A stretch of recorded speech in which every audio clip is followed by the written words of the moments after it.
2 more minutes and then we'll resume.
All right, everyone. Might as well reconvene in 10 minutes.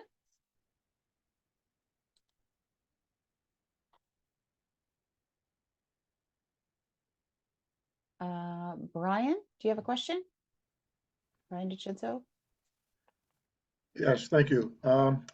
Question for Michelle. Is she back yet? Yeah.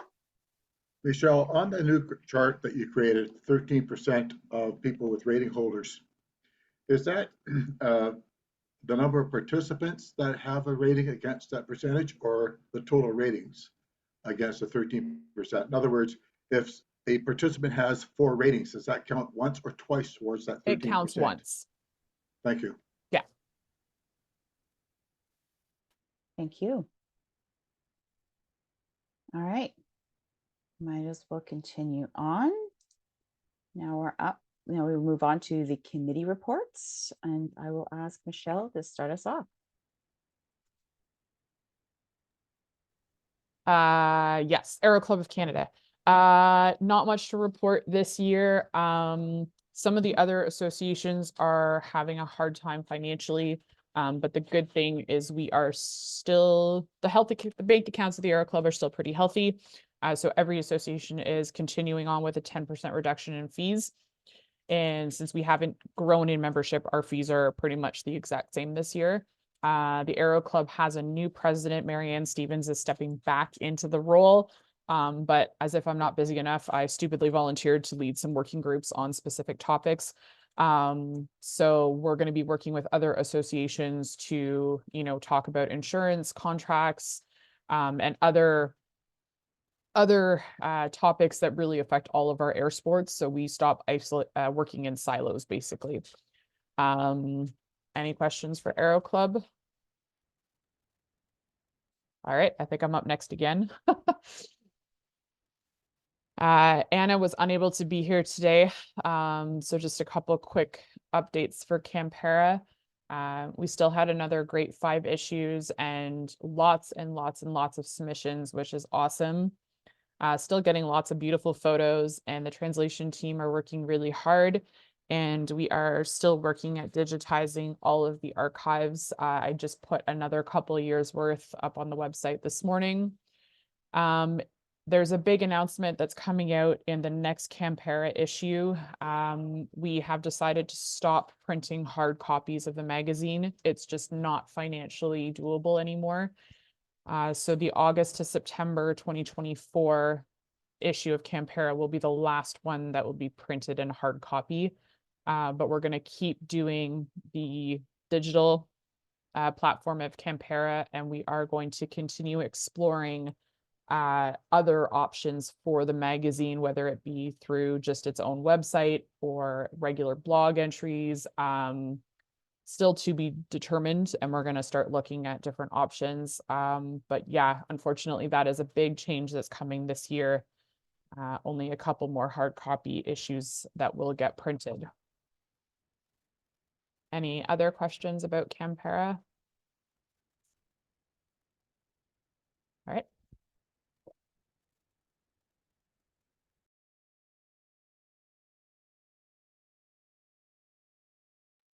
Nina, you're muted. Sorry, next up we have Rena for the ISC as our ISC delegate, International Skydiving Committee delegate. Oh, okay. I wasn't expecting that so fast. On the ball today. Yeah, I sent in a pretty detailed report, but just to give you some ideas of what's in there. Regarding finances, the financial position of the ISC is more stable and less dire than reported last year. Even though we run on a 2-year cycle, the FAI insists that we return a balanced budget every year. So as you know, last year, in order to return a balanced budget, we went to a floating sanction fee, which means that the sanction fees for competitors will change every year. Unfortunately, last year we overcompensated with a sanction fee of 150 Swiss francs and ended up with a surplus of 52,291 Swiss francs. So rather than hand this money over to the FAI general coffers, the ISC has opted to reduce the sanction fee for 2024 to 115 Swiss francs. Unfortunately, I believe this imbalance will continue with the World Cup competitors supplementing the sanction fees for World Championships competitors. It's too early to tell if this will actually happen or, be an issue going forward. So we have not looked for a resolution to it yet. A big note is Handy Fly. And although it's a tunnel event, it's worth mentioning because the event allows both mentally and physically challenged and handicapped people to compete. And the looks on their faces, if you see some of the video, it's incredible. It's just very heartwarming to watch. They're so excited about competing. So the working group has been working hard to create a World Cup Series event, which will lead up to a first World Cup in 2026 and a first World Championships in 2027. A lot of work still needs to be done regarding handicap classifications and what they call compensation coefficients in order to level the playing field among all these different various handicaps. To this end, the group is looking for interested experts to join them in this endeavor. If you're interested, let either myself or Vera know, or contact Michelle and we can get some information to you. As far as World Games in China 2025, canopy piloting will not be represented because China's decided to go green and they will not have anything that uses fossil fuel. And we all know we need planes to get to altitude, so that leaves us out. As you know, the ISC does rules for each discipline every year for the upcoming year. And some of the highlights, looks like style is looking a little bit shaky internationally. They're looking at various changes in order to bolster attendance for style, but it's not looking good. Canopy piloting has introduced a new standard event called full drag distance, which CNTC will be adopting. Wingsuit is going to increase the size of the delegation to include females or the gender minority. This year was elections. I was voted first vice president. Because of that position, I cannot be committee chair, so I have stepped down from my position as a CF chair, but I remain on the committee as well as the judges committee. Vera was voted back into the recording secretary position. She continues with her work on the wingsuit committee and the media working group. Buzz Bennett continues with his work on the rules and regulations committee. So Canada is well represented at the international level. In my report, I have included the competition schedule for 2024 and 2025. That gives all the dates and everything. So if there are any questions about that, you can let me know. At the moment in 2025, we have no competitions for wingsuit, but we are hoping that one will surface at the next ISC meeting. So that is my report. Thank you very Thanks, much. Rena. Any questions?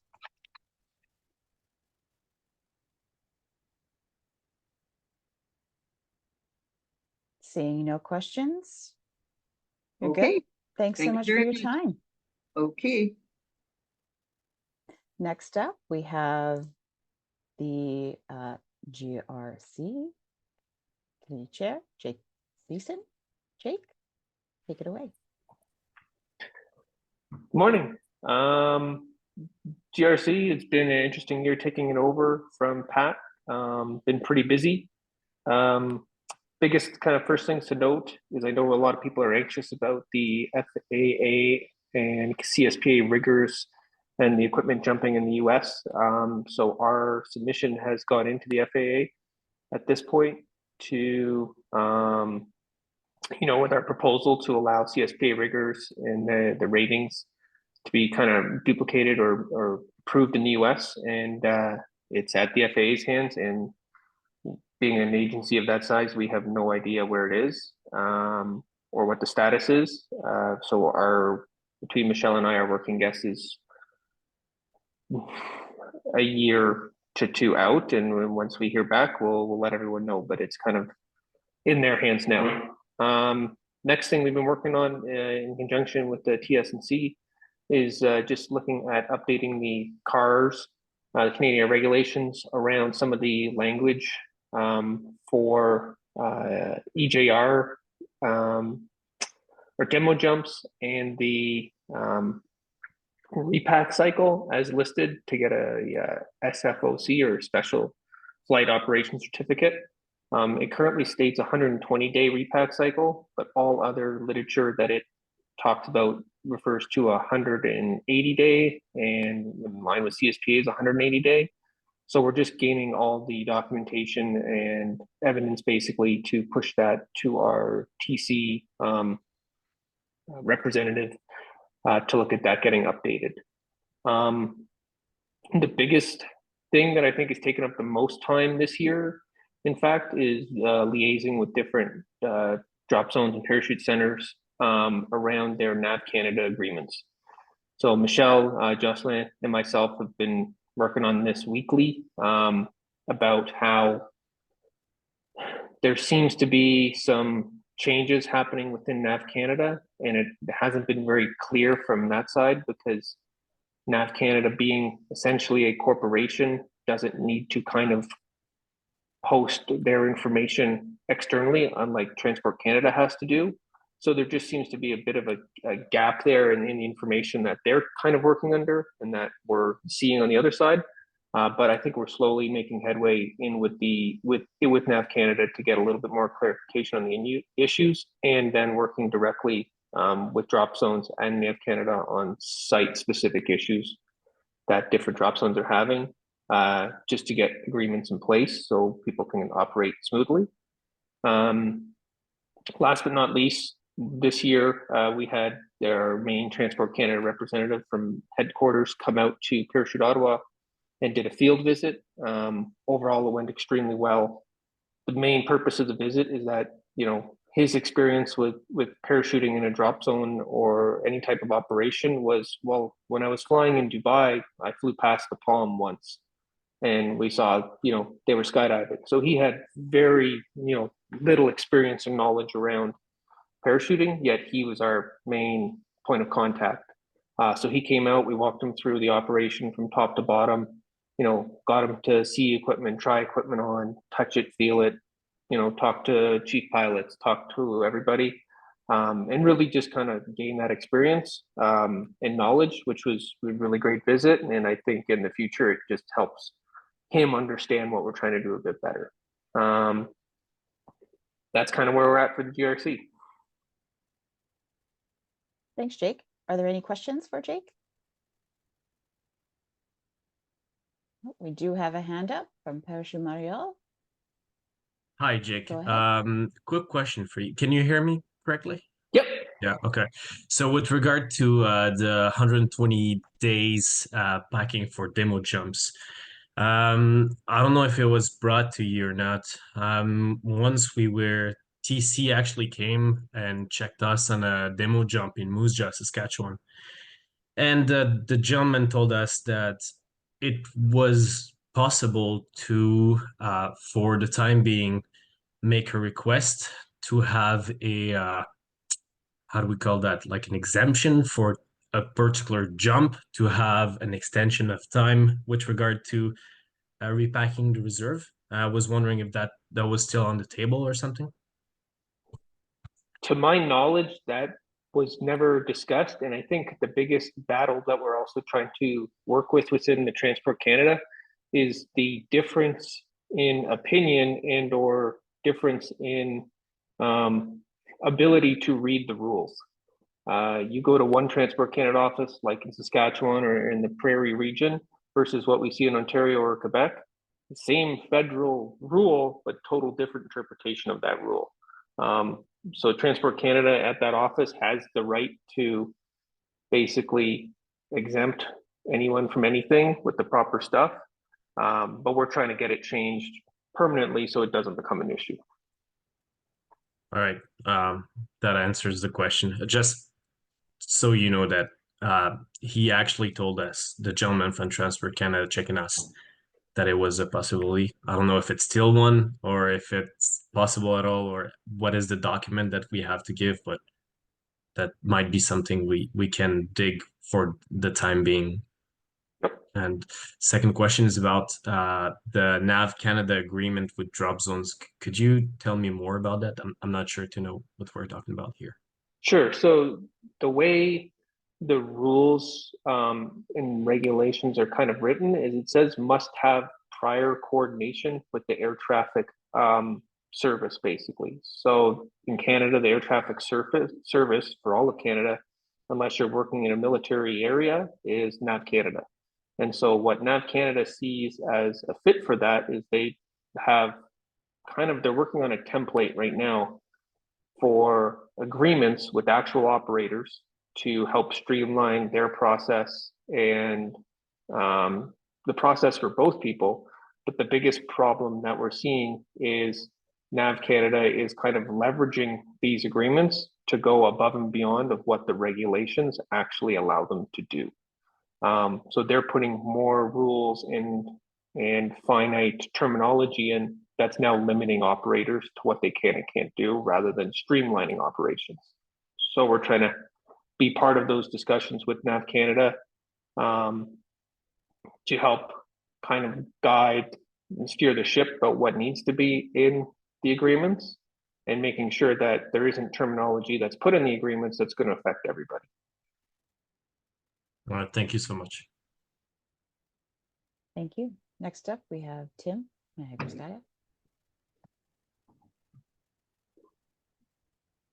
You're on mute, Tim. Yep, thank you. A couple of years ago, Pat Floyd had brought up a proposal that we were going to need cockpit recorders in the skydiving aircraft, and they were seeking an exemption for that. Has that gone away, or is that something that we should still be concerned about? That has been something that I remember, that proposal and all that information coming out, but at the moment it has not been kind of brought up again. And so I'm not sure where specifically that is at, but I will certainly look into it. Jocelyn might, as his hand goes up. No news is good news. I wouldn't remind them.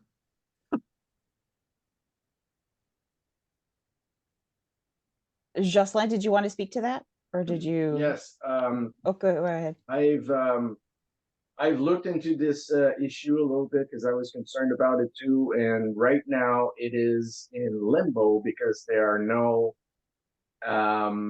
providers, that there's no reseller of that technology that is actually certified into Canada. So the light recorders that are available on the market are for the helicopter markets only right now, and there is no certification for those things in Canada.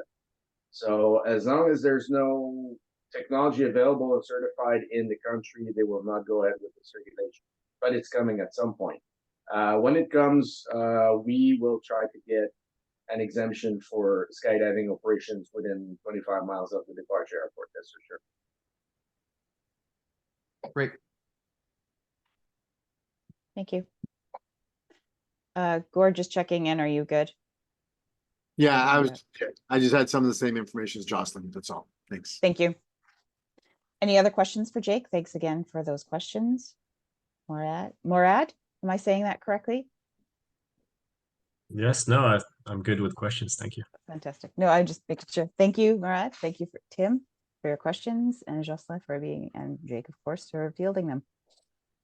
We will continue on. Next up, Allison Cooney with our long-term athlete development committee. Allison? Hello. Hello, bonjour. And thank you all for attending the CSPA AGM. My name is Allison Cooney, and I am blessed to be the chair for the long-term athlete development committee. I am going to put my video off just because my Wi-Fi is kind of sketch. So, and that way you can pay attention to my slides and not me. All right. So next slide, please. Over the past year, I have had many conversations with individuals in our skydiving community.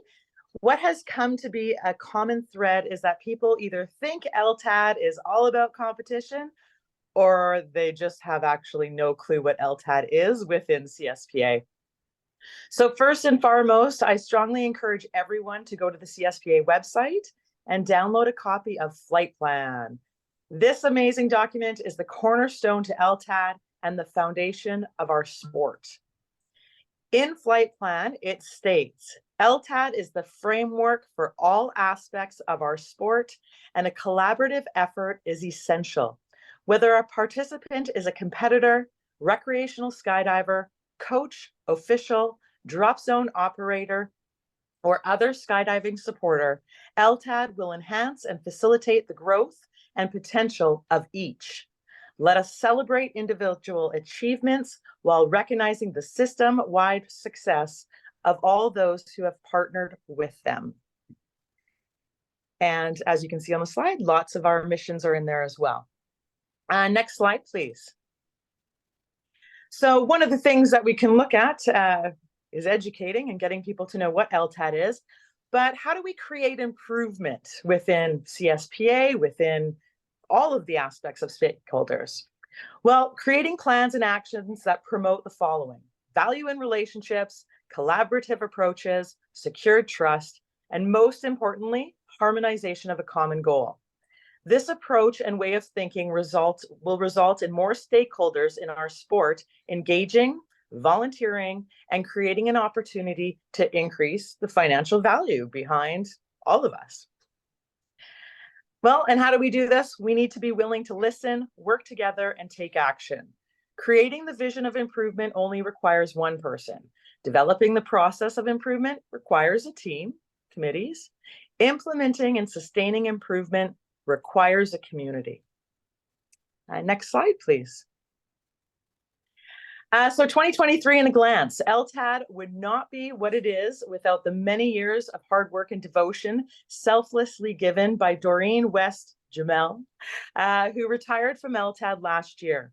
Doreen brought forth a passion for the sport on so many levels and was instrumental in the development of Flight Plan and working to strengthen the recognition of skydiving within Sport Canada.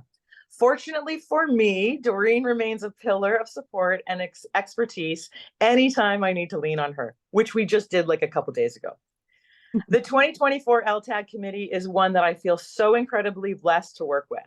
The diversity of knowledge and expertise has proven to be monumental in the continued growth and achievement of our LTAD objectives and missions. The LTAD team is looking for 2 more individuals to join the committee this year, and we're looking for individuals passionate about the development of our sport and all stakeholders within CSPA. Next slide, please. Despite having allocated the full amount of funding budgeted for the athlete development funding, almost half of the funds went unclaimed. This is not the goal at all. This is actually one of the biggest budgets that is allocated that we want 100% used. This raised great concern and urgency to evaluate the existing framework for athlete development funding going forward into 2024. Collectively with WIC, the Women's Initiative Committee, a revised framework is under final review that will look to provide greater opportunities for funding and maximization of funding reimbursements. These changes will be announced in the next couple weeks when we open up the funding application process. We are happy to announce that the Tunnel Skills Camps will be happening in 2024, and these details are being finalized for announcements in the next few weeks. This, of course, went kind of on the back burner when the big COVID hit. So we're really super excited for that. And of course, since then, we've had now the addition of Calgary. So this will bring some of this to the West. A grant was graciously received by the Manitoba Sport Parachuting Association of $500 to be allocated as agreed upon by LTAD towards athlete development. The decision was made to grant 5 recipients who were attending the CSPA National grants of $100 each. These were given and appreciated by those random winners. Next slide, please. So action plans. There are many moving action plans ahead for 2024 and for the years to come. Many will be worked on with the collaboration of other CSPA committees.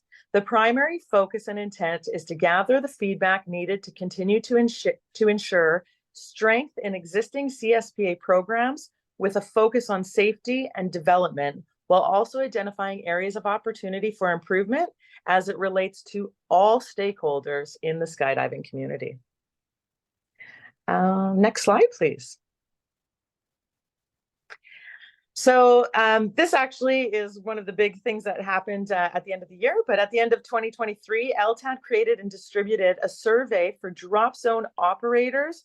Now, this was also any club that actually operated a drop zone. So just so you know, so it was all the businesses out there, regardless of whether they were associated to CSPA or not. So it went out to all, I believe it was 31 drop zones across Canada. It was a goal to gather more information pertaining to areas of opportunity and strength within CSPA. If you are a DZO on this and you have not yet completed the survey or may not recall receiving the survey, we are still continuing to gather the data and welcome your responses. In fact, we strongly encourage them to be submitted to ensure your voice is heard. So by all means, you can get in touch with me. We'll make sure that you get that. The key topics of the survey were just a data general information, but it was a ranking of what DZOs believed should be of highest priority as it relates to how CSPA should support drop zones. It also was general areas of how they felt CSPA can support drop zones as it relates to them supporting sports jumpers or RPs. There was questions around competition and an understanding of areas of possible opportunities within, but not limited to, the CSPA PIMS, BSRs, ratings, COPs, and skydiving progression. It is important to note that this is a survey is ongoing. The data will continue to be adjusted as needed. The information here what came from 15 drop zones, and it was up till the end of February, I think it was. All the data is being analyzed and recommendations are being established. It has also been noted that a SWOT analysis will additionally help to build action plans. This is a method for identifying and analyzing internal strengths and weaknesses and external opportunities and threats that shape current and future operations and help develop strategic goals. Next slide, please. So the top priorities, and I did promise that this information would be shared, so this is why it is on my report, because I think it's very insightful for everyone to know. The top priorities identified for supporting RPs were all focused primarily on the safety of the sport, which in turn suggests that above all, safety is the most valued aspect CSPA should prioritize. These identified priorities for supporting RPs also correlated significantly with the core priorities for DZOs, which can lead us to the basic understanding of a common goal when considering the potential growth within CSPA. Some of the highlights is the Technical and Safety Committee, the new AIM reporting communication process highlights the common desire for continued safety analysis reporting. CWC continued focus on further developing the coach framework. So introduction of the coach 3, for example, aligns with the identified area of priority for coaching and mentoring programs. And funding opportunities was identified as a priority for DZOs. So as mentioned, LTAD and WIC are currently implementing changes to those funding parameters, which will enhance the accessibility to funding and the maximization of distributed funds. Next slide, please. Super exciting. Canopy courses are the highest provided skills camps offered. As it relates to AIM data, landing issues has consistently been the highest area of accidents and incidences reported. Therefore, a focus on Canopy skill development should be a key of focus at the drop zone level. Coach and instructor courses are in the top 5 offered, which indicates the need for CSPA programs and the continued focus on these programs to be a priority. Some cool fact here, 60% of drop zones have hosted a competition, be it locally, provincially, or nationals. 53% of the respondents would be interested in hosting a competition locally, provincially, or of course, at the national level. So this is really cool because we've rolled out the CSPA virtual competition for 2024, and this will further help support smaller drop zones who may have bigger barriers to hosting competitions of a larger scale like nationals. So get involved. They're fun. Next slide, please. So this is specific to the CSPA PIMS. So overall majority were satisfied with the PIMS and the BSRs. There is identified strong agreement that the PIMS are good resources for RPs at all levels. Interesting things is CWC is currently working on enhancing the skills grid that will provide a visual roadmap that is expected to provide a clearer reference for users. The CWC, they work so freaking hard, is currently also working on reformatting PIM online resources to improve outdated information, ease of navigation, and standardization across all CSP manuals, which is great because these are some of the areas of opportunities identified. Next slide, please. So this goes to the ratings. Coach 2s are a very strong asset across the majority of drop zones. This allows us to conclude that if we continue to develop other ratings in similar ways as we have with Coach 2 roles and responsibilities, further positive results can be achieved. Rating achievements are requirements, although some areas of opportunity can be noted regarding the recurrency requirements and availability, they have been identified to being clear and objective, which is a big goal. We don't want people not understanding them. CWC took feedback from members and RPs as it pertains to the AFFI and PFFI. So just showing that, we're listening. There's always ways for improvement, and I'm sure Danny will get into that later. But also the introduction of the Coach 3 program appears to be receiving an agreed upon value at the drop zone level. It is expected that such a new program will continue to have room for growth as more people understand it. More in-depth analysis should be conducted to gain further data and feedback around the current coaches and instructors. So talking to them to help us better analyze the potential highlights and barriers for continued education opportunities for our coaches and instructors. Next slide. So this is specific to the COPs. There's an overall majority satisfaction with CSPA COP requirements and materials. Support was indicated for more advanced disciplines having minimum requirements by most respondents.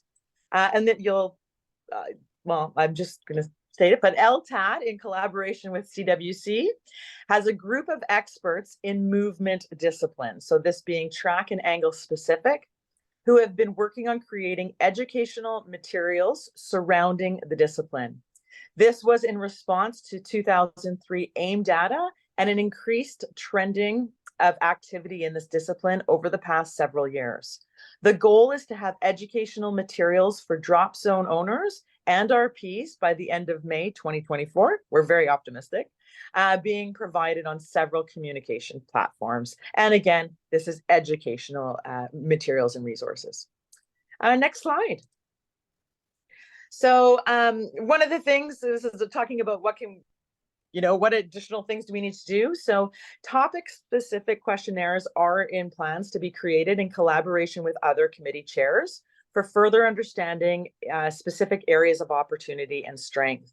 Surveys at this time will be directed to drop zone owners, coaches and instructors, and past and present national competitors.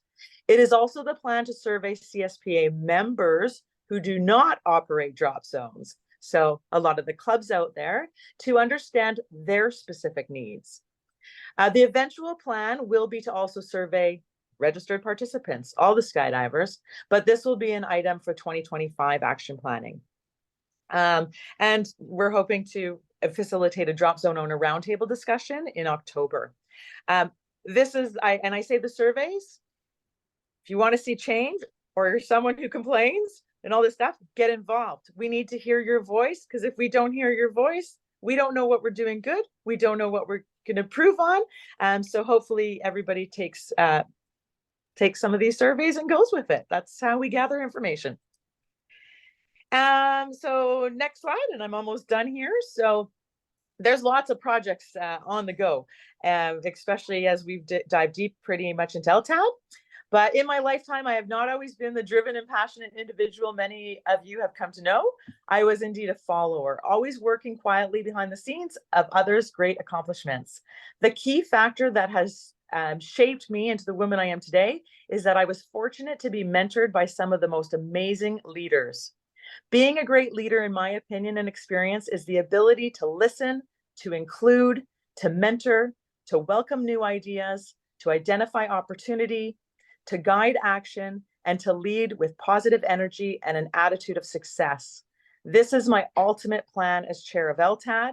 I am excited and optimistic that collectively we can continue to be an association that exceeds industry standards and provides incomparable level of support to all stakeholders in the sport of skydiving across Canada. And last slide, if you can go to the last slide there, please. I thank everyone for your time, and I cannot encourage you more than to get involved. No matter what, we all play a role in the continued progression and strength of CSPA. We are all accountable for our skydiving community. And as the quote says, if everyone is moving forward together, then success takes care of itself. Thanks. Thanks so much, Allison. We do already have a hand up. If you have any other questions, please do raise your hand at this point. First question comes from Tim at Niagara Skydive.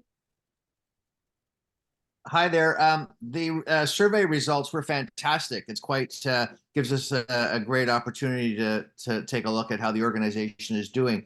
My question is, how many people were invited to participate in the survey, and then how many actually did participate? Great question. And sorry, I do have bigger reports that all came out of this. I just simplified it. So I think there was 31. So every drop zone across Canada, regardless of whether you were USPA, CSPA, or anything, were all invited. It didn't matter. I have, at the time that this was evaluated for the AGM slides, there was 15 respondents. So 15 drop zones responded out of the 31. I have since received 2 more, and I am very hopeful that some DZOs here on this AGM will go, oh, maybe I should look and fill it out. For anyone that might have missed it on their email, or some were phoned or in Messenger, by all means, please feel free to reach out to me. It's you can get my email from Michelle. That's the easiest, but it's allison.cooney@cspa.ca. And we will totally update the information as we get it. And like I said, I've had 2 more response since the data was gathered. Well, thank you very much. That is really valuable information. Yeah, I'm very excited, and like I said, we are going to be working with the chairs and looking to action plans and stuff. But it's great. I'm excited. Thank you so much. Any other questions for Allison or LTAD? No? Excellent. Seeing no other questions, we're going to keep Allison just for a while longer. And we're going to move on to the Women's Initiative Committee. Excellent. So this is what happens when you're very involved. You talk this one will definitely not be as long, but man, what an amazing year for WIC. So again, bonjour, good morning, afternoon. Thanks for everyone attending. I am Allison, and I've had the honor to be Women's Initiative Committee Chair, I believe now for the past 3 or 4 years. And it has been an amazing experience. And 2023 brought forth exceptional accomplishments for the WIC team. Michelle, I'm just going to ask that if you don't mind playing the video, and don't forget to optimize it.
Oh, how sweet is that? I don't know about everyone else, but man, goosebumps. I really want to. Just you and me.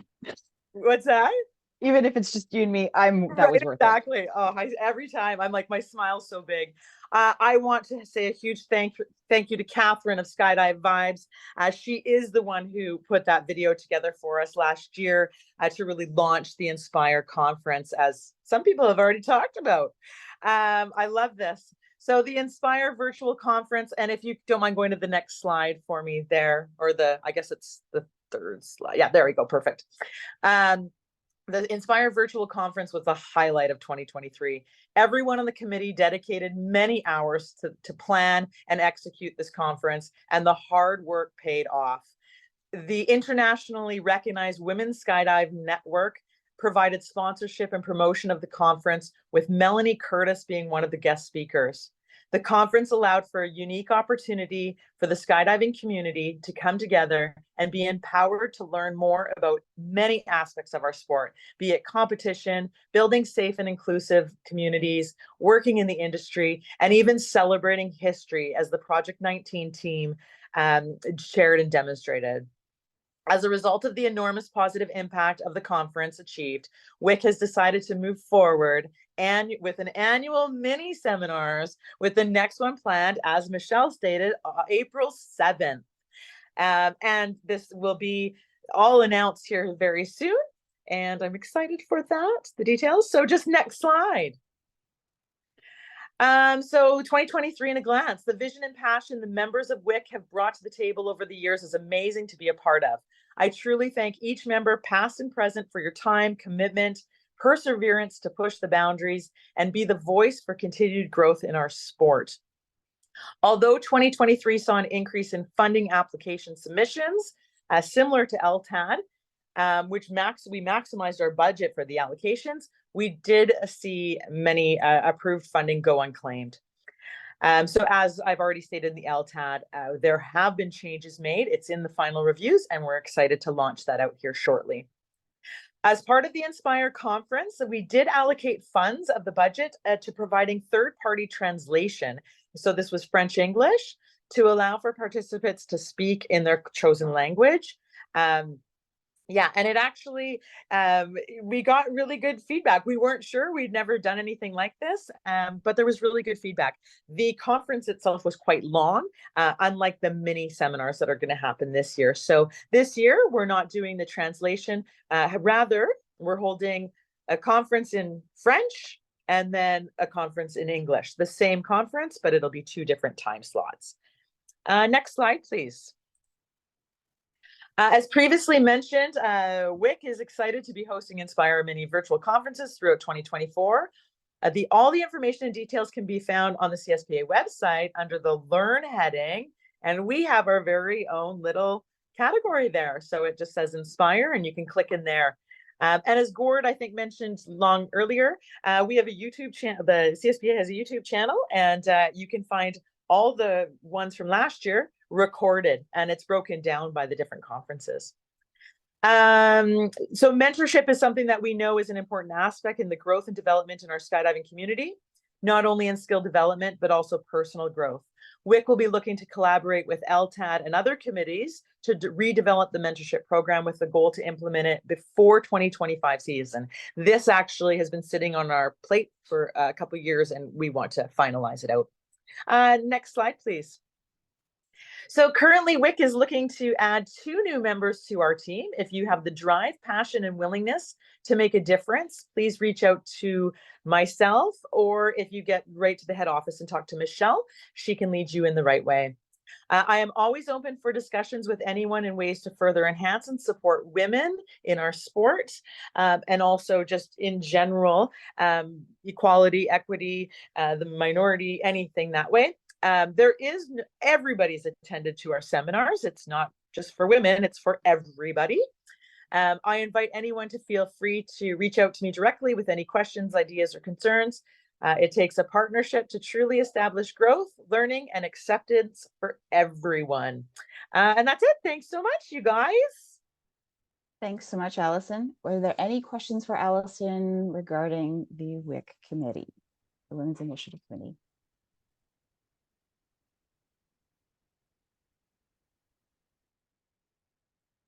Seeing none. Thank you, Allison. You're dismissed for now. Next up, we have our TNSC chair, Bill Petney. Bill, you there? You bet.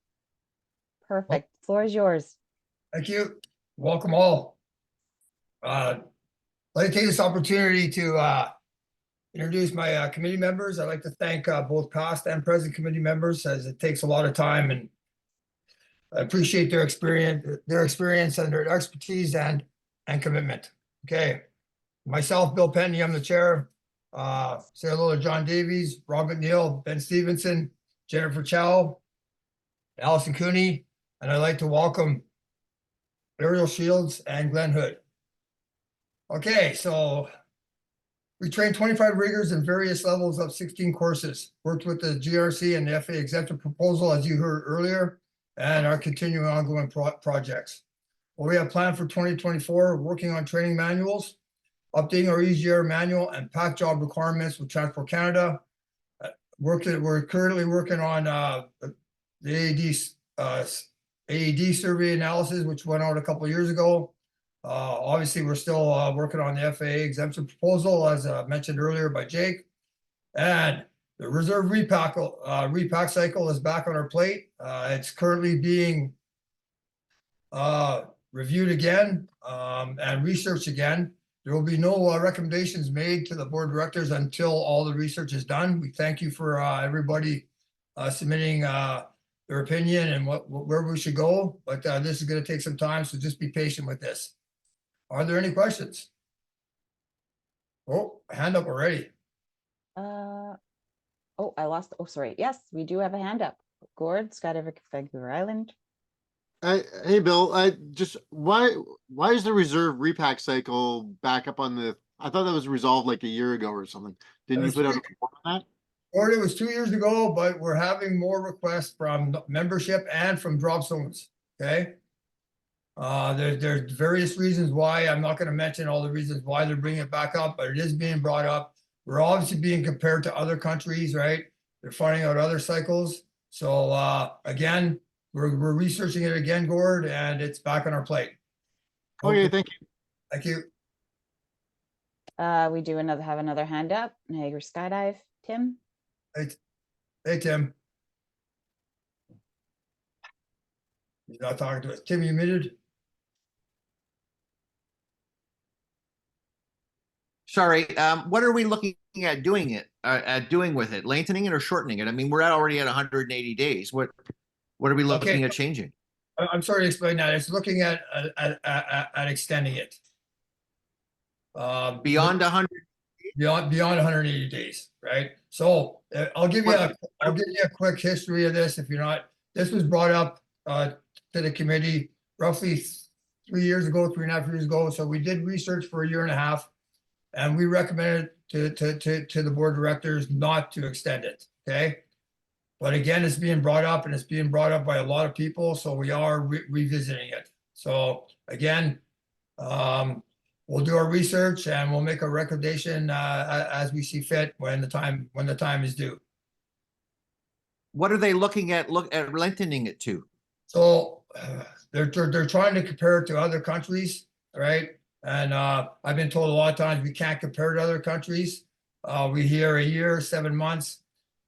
This gets into obviously what I think personally and what I think the CSPA should do. So again, back to let's just wait and do the research, and whether the board of directors decides that this needs to be a vote also by the membership, that'll be up to the board of directors.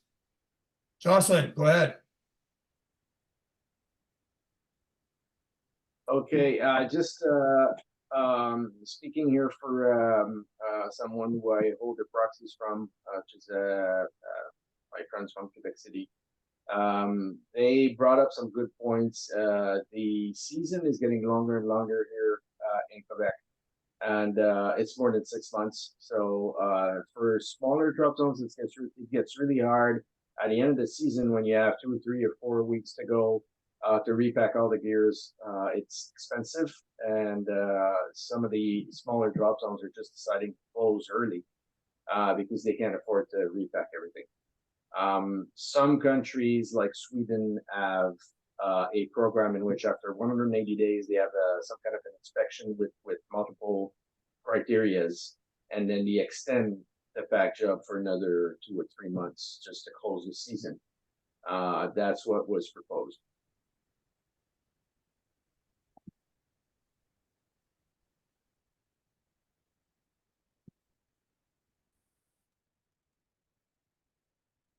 I think that was more of a comment than a question. Yeah. Thanks, sorry. Jocelyn, for a little bit of clarification there. Bill, or any other questions for Bill? Oh, we do have a hand up from Parachute Mario. Hi, Bill. Hey, Murad, how are you? Good, yourself? Good, thanks. Okay, thank you. So I do have a quick question. I'm not sure if it's the time or not to ask this question, but I'm just gonna go ahead since I have you on hand. It's about what's been happening with the parachutes from Fluid Wings, and I was wondering if or where are we at with the CSPA looking into this matter right now? So this is obviously like, I'm not going to say what it is. We look at what the manufacturers has brought to our attention, right? And that we do need to inspect our gear and maintain our gear, right? So right now we're just issuing out the statement of follow what has come out from Fluid Wings, right? We're really in no position to tell people they can't jump the parachutes, right? Here in Canada. So we have to maintain our gear, right? That's pretty much all I can say on that one. I hope that answers your question. That's it. All right, thank you. I think I can back you on that, Bill. It's still way too early to come up with any, especially we're in the off season. We still have time to make absolute decisions on further to this, but yes, I'm backing Bill on we have to follow what Fluid comes up with. And Obviously, if we see a trend, obviously we make a recommendation to the board of directors, and the board of directors definitely has the say on this, right?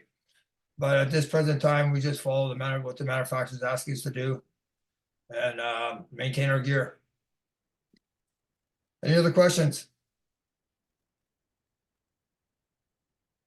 amazing. Thank you so much for your questions, Bill. Thank you so much.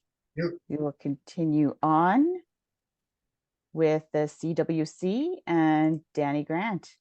Danny? There you are, my friend. Floor is yours. Thank you. I You're would like welcome. not a whole lot of new information since Michelle and Allison so very graciously covered a lot of what I'm going to touch on. So thank you guys. This is my first official year as chair, and thank you to Monique for passing that along and still staying with the committee. Just quick recap of what happened in coaching and CWC the last year. Like you saw, 30 courses last year, kind of below the 10-year average, but it is kind of stabilized. We don't have the peaks and valleys we did before the COVID times. So we're working with that as well as we can. We did have a LF seminar at Skydive Extreme Calgary last year. Thank you to them for hosting that. So we had 5 new C1 LFs put out there, with most of them looking to challenge and certify that rating this year. That will also lead to another LF seminar that we'll be planning out east to get, again, more LFs going to try and keep the capacity in the system and grow it to meet demand. So you will have information for that coming out as the season gets started there. On the Coach 3 program side, the Coach 3 canopy formation portfolio and everything is finally together, and I believe it is almost ready to be published. Same thing with PIM 2A. This has been a long project for us. It is definitely one of the bigger manuals we have out there. We have gone through and updated all of the content in there. So it is going through the processes of final editing to make sure we all actually have decent grammar and translating and getting graphics made up. Following that is going to be, we're looking at merging PIM 2A and PIM 2B back together into one, more than anything to just simplify the upkeep of the manuals, less things to upkeep. No major changes on COPs this year. Our annual meeting, we decided to host as a hybrid approach to try and save costs for the CSPA there, and we actually found it to be quite effective. So we'll probably continue that approach into the future. I know the notice went out to DZOs, I believe, a few weeks ago, but we have updated the PFFI challenge portfolio requirements to recognize experience coming from other organizations. It's now a sliding scale. That information can be found on the website. If you have questions on that, feel free to reach out to myself. And we do have some new committee members this year. I think, who controls the slides? Next slide, please. Oh, look, there we go. I had that one in there. I didn't know that. We've seen this before. Yeah, our courses and our candidates are on the lower side from historical trends, but appear to be stabilizing. Next slide, please. Yeah, look at this. So yeah, in the East, learning facilitator seminar will be done. We're gonna, again, trying to keep the capacity for the coaching systems up and growing as some of our LFs are beginning to retire out of the sport. We want to keep the torches passed along. We got a bit of a pilot project happening this year with the skills grid, as mentioned by LTAT, I think brought it up. We're looking at making the skills grid a little more streamlined, a little more readable, so that people, namely newer jumpers, have an easier time understanding it and using it. Again, working with LTAD on that movement stuff. Huge shout out to Allison and the team that she's put together for that.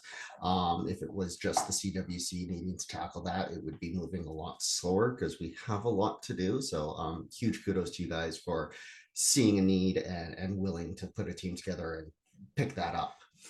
Really appreciate that approach. In terms of our new members, we've got a lot of our old members still around.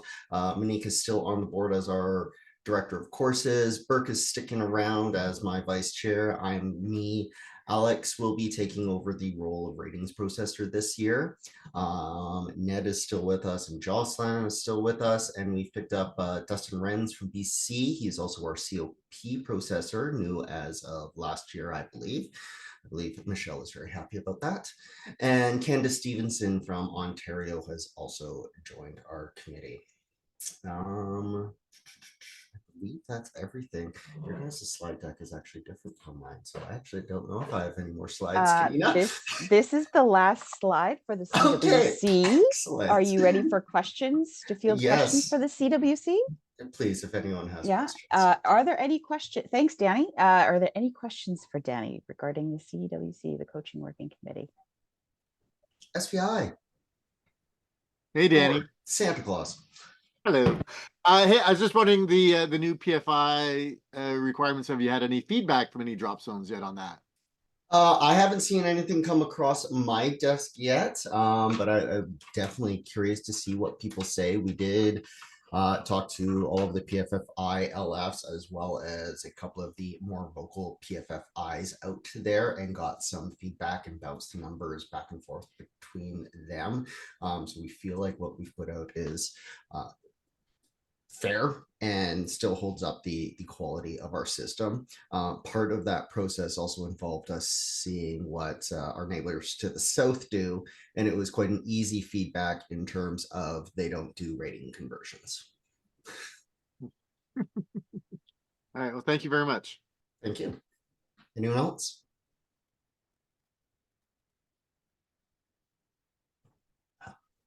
Oh, we have a hand up. Tim, Niagara Skydive. Hello, when did America stop doing conversions? That is a great question. I don't have the answer to that. The only feedback I got this year was that they don't have a set system for it. That said, there may be individuals within that system performing a conversion process, but the official feedback we got was they don't have one. So sorry, I don't have an answer for that. We have Parachute Marielle, Morad. Yes. Yeah, I'd like just to make a small comment on that. They didn't stop actually doing conversions at all. And there is a system in place for that, which appears in the instructional rating manual of the USPA. And they are currently doing it. So interesting. I'll have to look into that because I just got that through correspondence with Michelle could tell me. Yeah, that's what their executive director told me. So okay. It was basically, yeah. So yeah, I'm just going by what they told me. So yeah, you know what, I'll take that information we'll and look into it though. Thank you.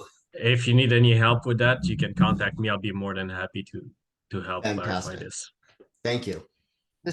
And here in Florida, I mean, Brom does conversions 7 days a week. So you might want to reach out to him and see what program he's following, and it's skydivratings.com. Right. Okay. Excellent. Thank you, guys. Anyone else? Seeing no other questions for Danny regarding the CWC, we still get to keep Danny because he's in place of Monique for today as Comp Dev Chair. Oh, acting Comp Dev Chair. Yeah, so Comp Dev, not a whole lot moving in this program. It is still there. It is still up to date. We do have one candidate moving through the CAC modules. Overall, a lot of this program's content is online. It doesn't require a lot of face-to-face time for the Comp Dev progression. And for any coaches out there, like you can get most of the content again, available online through the NCCP there. And it is really good, useful, geeky coaching stuff if you're into that. So we are continuing on with the training of facilitators to the NCCP standards, and hopefully gets more people through the program this year, as we've actually had more people expressing interest. I think as the push for more competition in the country grows, we're getting more people looking down this avenue of coaching for competition. And I think that's the only slide I have. That is correct, Danny. Any questions for Danny regarding competitive development?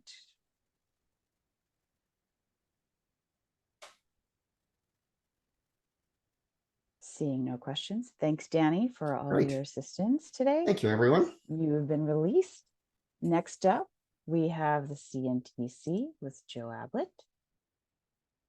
Joe, are you there?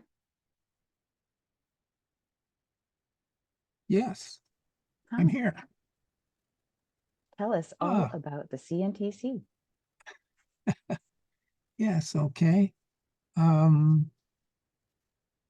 First of all, I want to thank my committee members, and we have quite a large committee. I have Lee Bibby, Richard Bisson, Barb Davies, Caitlin Escott, Kelsey Fry, Rena Gallo, Benoit LeMay, and Nicholas Yu. And we meet on Zoom or whatever 4 or 5 times a year, and weekly through our email. We get great support as well from the office and Jason Warren, who helps us set up meetings. I'm not going to talk a lot. I'm going to let my committee report speak for itself. First of all, I'd just like to talk about the nationals. We are now in a on year for finding bids for 2025, and our bidding process has a first deadline of August 31st this summer. So hopefully somebody listening here is thinking of putting pen to paper and sending us in a bid. Hopefully we'll get 1 or 2. We did have a successful nationals at Voltige this summer, and hoping to repeat with another successful nationals next year. Turning to records, in my report, you can see we had quite a busy year documenting new records, and we have made things a little more interesting in the records area. A couple new items.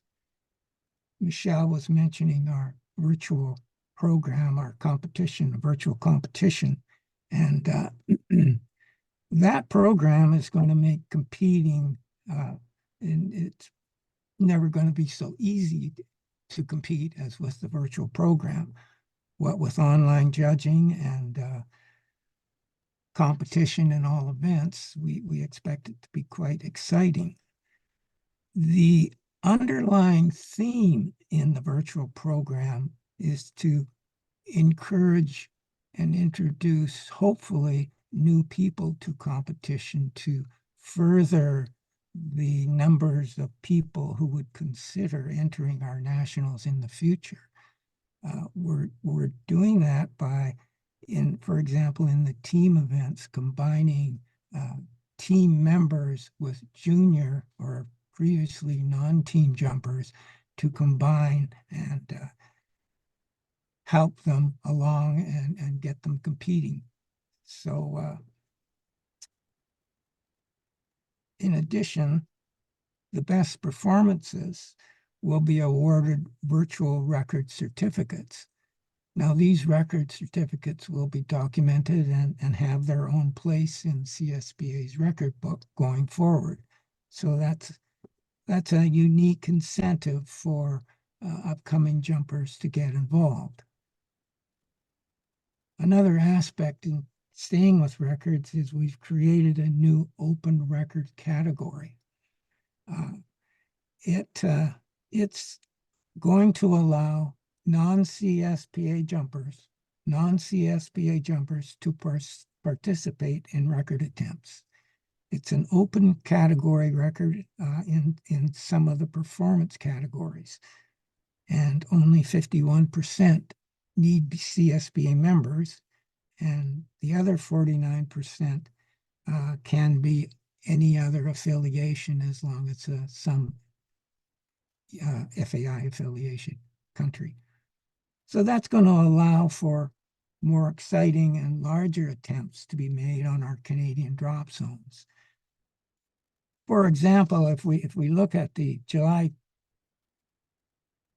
2023 record that was the largest formation record in full break sequential in Quebec, they had a 32-person 4-point record set.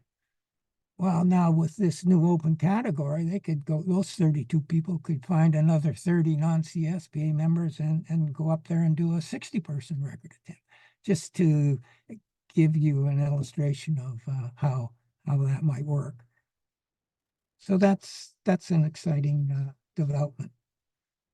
I want to mention our gold medal winner in 2023. It's always great to see our Canadians at international competition get up on the podium, and Sven Giuseppe, he had a gold in distance at the CP event. So that's nice to see. Now we are in a on year for World Championships, and we are preparing to support our teams. We are sending people to the US, to South Africa, and the Czech Republic, and we're getting ready to support them, etc., with uniforms and whatever. That's about it. I'm just wishing everyone a successful year this year, and hopefully we'll secure a bid for our nationals, and you'll learn about that. And we're going to have a great, successful virtual competition, and the ongoing work will continue with updating our manuals. Unfortunately, it's a necessity. And so I guess that's about all. If you have any questions. Thanks so much, Joe. Yes, does anybody have any questions for our current chair of the Competition and National Teams Committee?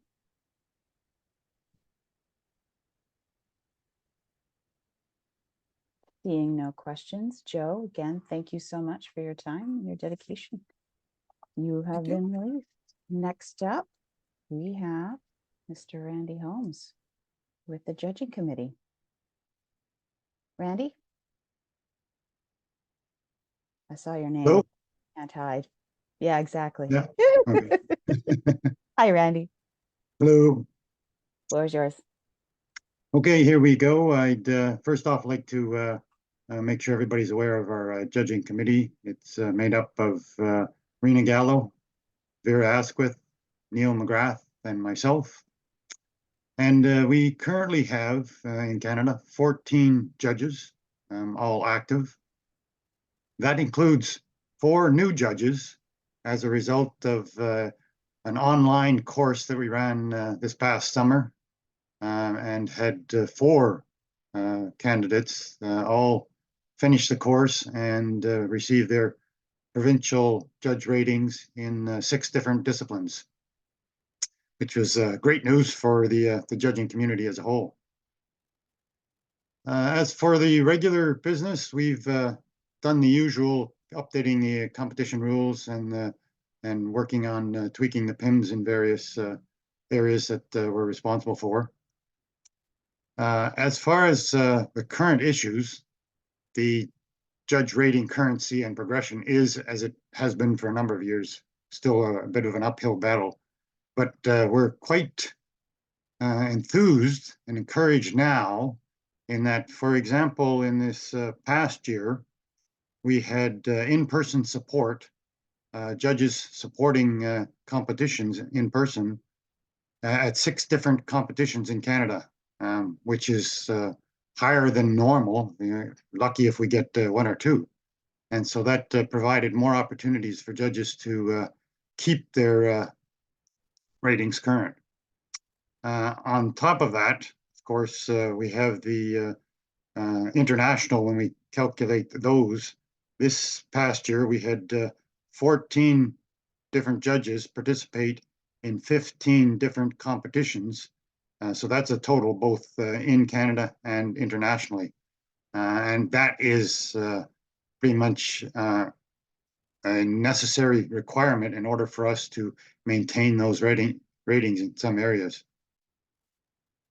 One of the other things we're doing now is we're looking at hybrid judging, where we effectively have some judges on site and other judges will be remote judging. So it reduces the cost in some cases to allow smaller either drop zones, or in this cases where we've been experimenting with it, the wind tunnels, where they're then not required to fly and bring all the judges into one location. Some of the disciplines work well with this, and we tried it a couple times now, and it seems to be working. We'll also want to look at whether we can do this for some of the larger in-person competitions that we normally run. That will also help us with our currency.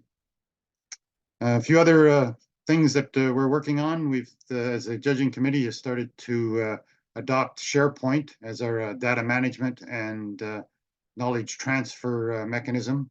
We have, for a number of years, various judges would be collecting their bits, the things that they've worked on, but we haven't had one location where we could put it all, so that God forbid we lose a judge or something happens and their computer fails, we lose a whole pile of information that may have only been resident in one location.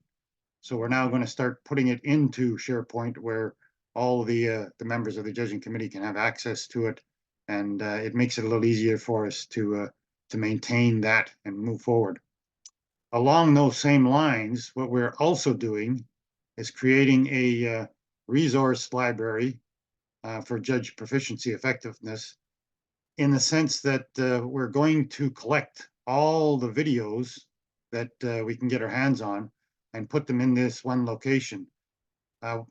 Again, we've had various judges, when they do competitions, whether it be internationally or locally, they will keep some of the information that they've had. And then when we go to try and do training online or to do seminars and reviews, we need to have that to be able to do it. It's much easier if we have it all in one location, instead of trying to scrounge around between judges as to who has the best or the most recent videos on particular disciplines or particular areas. So there are a couple international repositories of this type, and in some cases you can get them for free, in other cases you have to pay for it. So we can start by doing our own, building it. It allows us to use it internally, and will increase our ability to have the judges, when they don't get the opportunities to be at the competitions, or we just don't happen to have competitions, like for example CF. We haven't had one of those in Canada in a while. It allows us to maintain the rating just by watching videos of former ones, but we have to not only collect the video, we have to make sure we've got the correct rules for that particular competition, and the draws, if there's a draw involved, and that sort of thing. So we're starting to build that so that it will be available for everybody to use, for the judges to use, to maintain our ratings. And that's about everything I have. Yeah.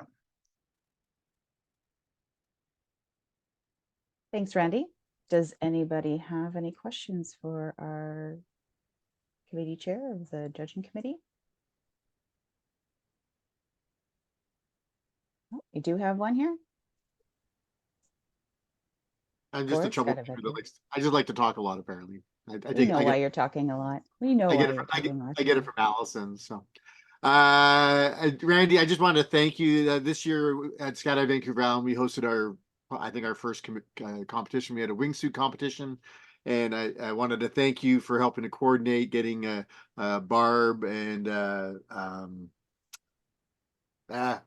Brian. Brian Cole, out to judge our thing. It was an absolutely great event, and the judges added a whole bunch. It created some excitement at our drop zone, and one of our skydivers decided, because we had judges on site, that she would go for a national record, and so we're now the proud host of the Canadian Canadian women's record for longest cross country.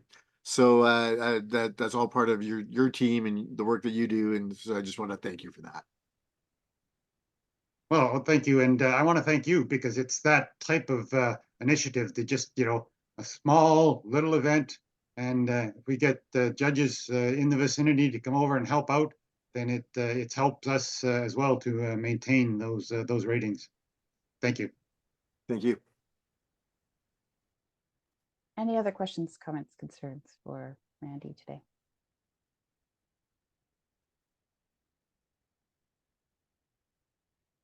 Seeing none. Randy, thank you so much for your time. Thank you. Next, thank you, everyone. It's easy to see our committees have been wonderfully busy this past year with many new initiatives for us to look forward to. The motion is, be it resolved that all reports be accepted as presented. Do we have a member who would like to move this motion? I will also take the secondary hand as a secondary motion. So I see this motion is made by ASPA, and the motion is seconded by Chaos. It is moved and seconded to adopt the following motion, be it resolved that all reports be accepted as presented. Does any member wish to debate this?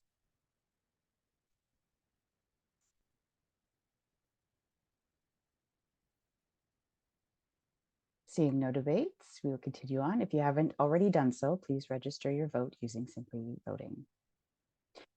Before we hit up our break, Michelle does have a little bit of more information for us regarding an earlier question. Michelle? So I followed up with, I just looked at the USPA IRM. So I guess the wording of how you choose to interpret it, they do allow conversions, but you still have to take the course. You're only exempted from the first jump training course. So our conversions are different, where you don't have to do a course. You can challenge the exams and an evaluation. So that's, I think, how the miscommunication was when I asked my counterpart over at the US when they said they don't do conversions. You still have to challenge the entire course in the US. So I just wanted to clarify that so everyone has the answer. And if you have further things to talk about it, if you can email or note in the chat, then we can get to it later, a little later. We're going to break for another 10 minutes. Currently, it is 2:10 EST. So we'll come back at 2:20. Take a break, everybody.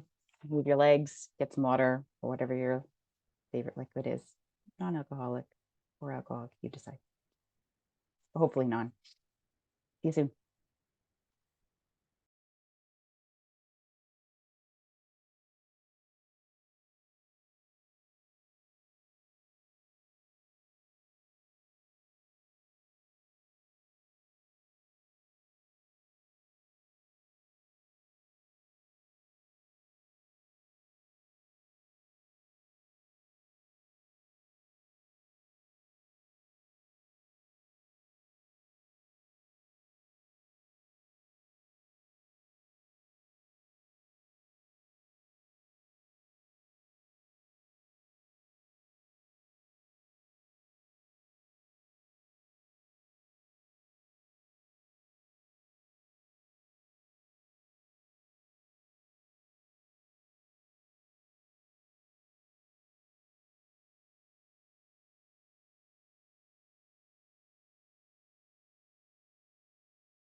Hi, everyone. I recognize that I said 2:20 to come back, but then I realized I needed to throw something in the space to eat, which took me a little longer.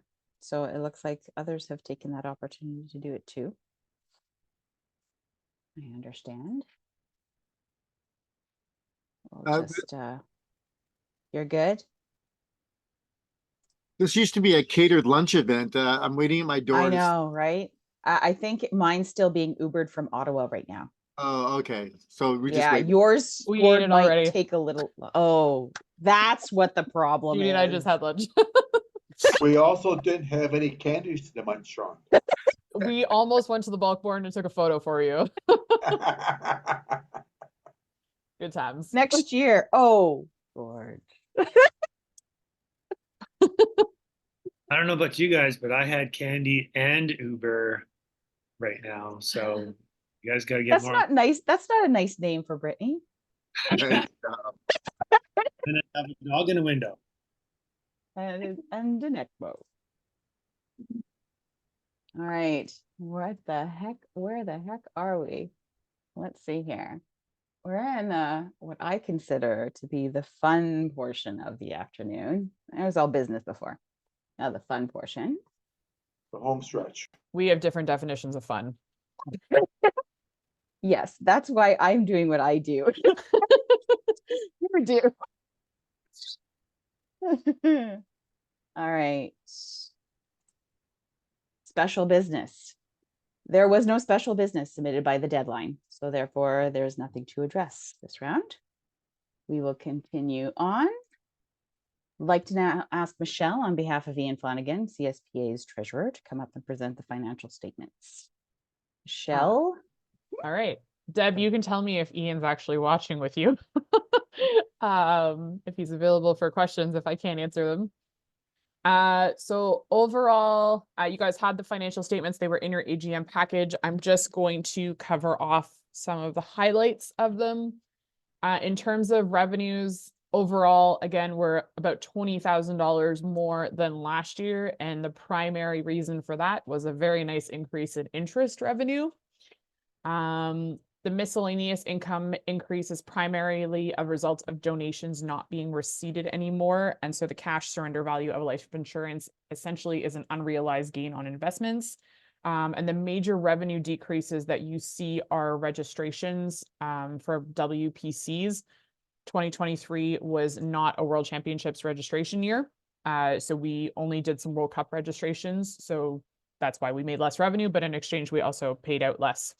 The WPCs is essentially an in-out revenue and expense account. Next slide, please, Kanina.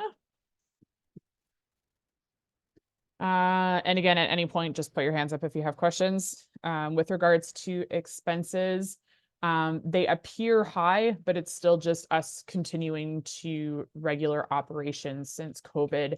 And the major increases that we're seeing is just the increased cost of operating an association.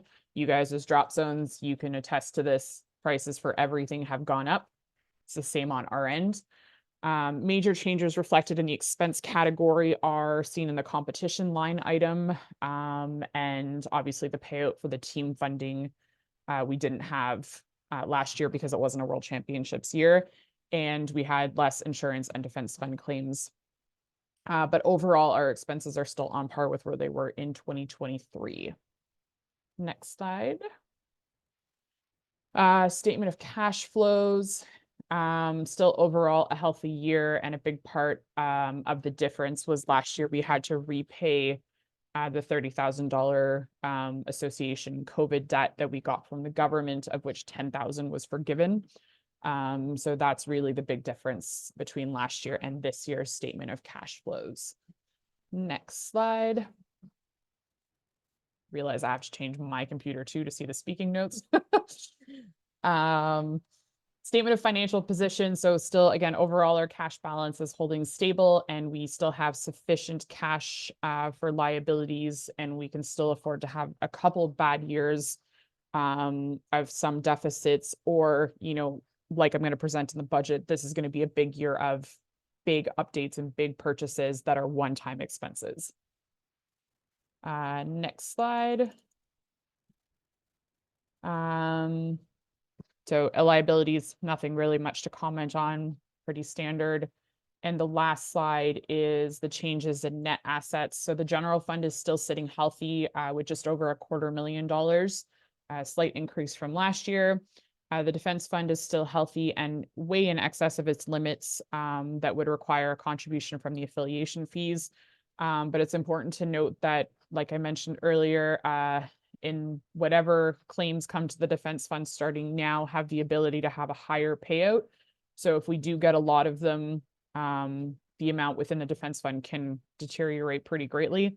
But we're hoping that it'll still stay healthy with the contributions from drop zones every year. And the team fund is obviously still extremely healthy, regardless of the team fund payouts every 2 years for world championships. Any questions to the highlights of the financial statements before you approve them? All right.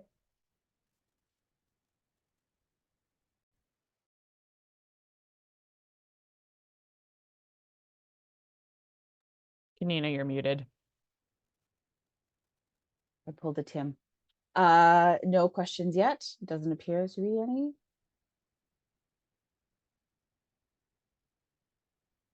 Seeing no questions. Okay, we'll move on to the next slide.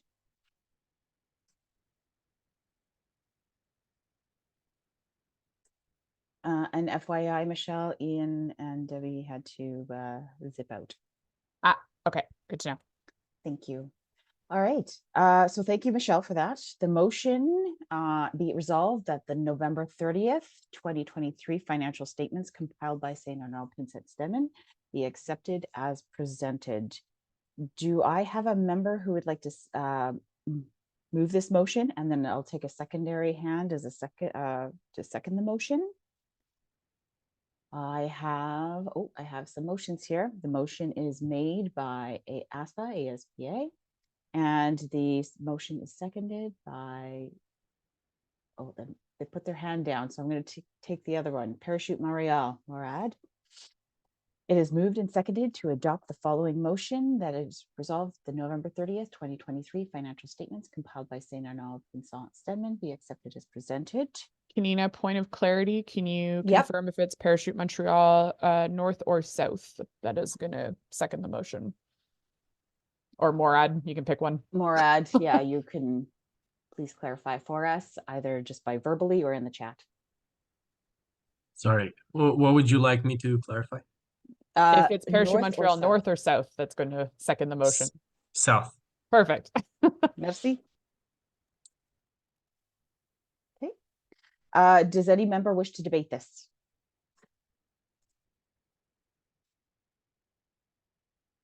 I'm watching my list. Seeing no debates. And if you haven't already done so, please register your vote using Simply Voting. Something that's come to Jay Vanstone has brought it to my attention that you can't go as you go along with Simply Voting. You have to do it all at the end. Otherwise, it will time out on you. So if you've already figured that out, you know it. If you haven't figured that out and you're wanting to look at it, then just know it may time out on you. So do it all in one go. Moving on.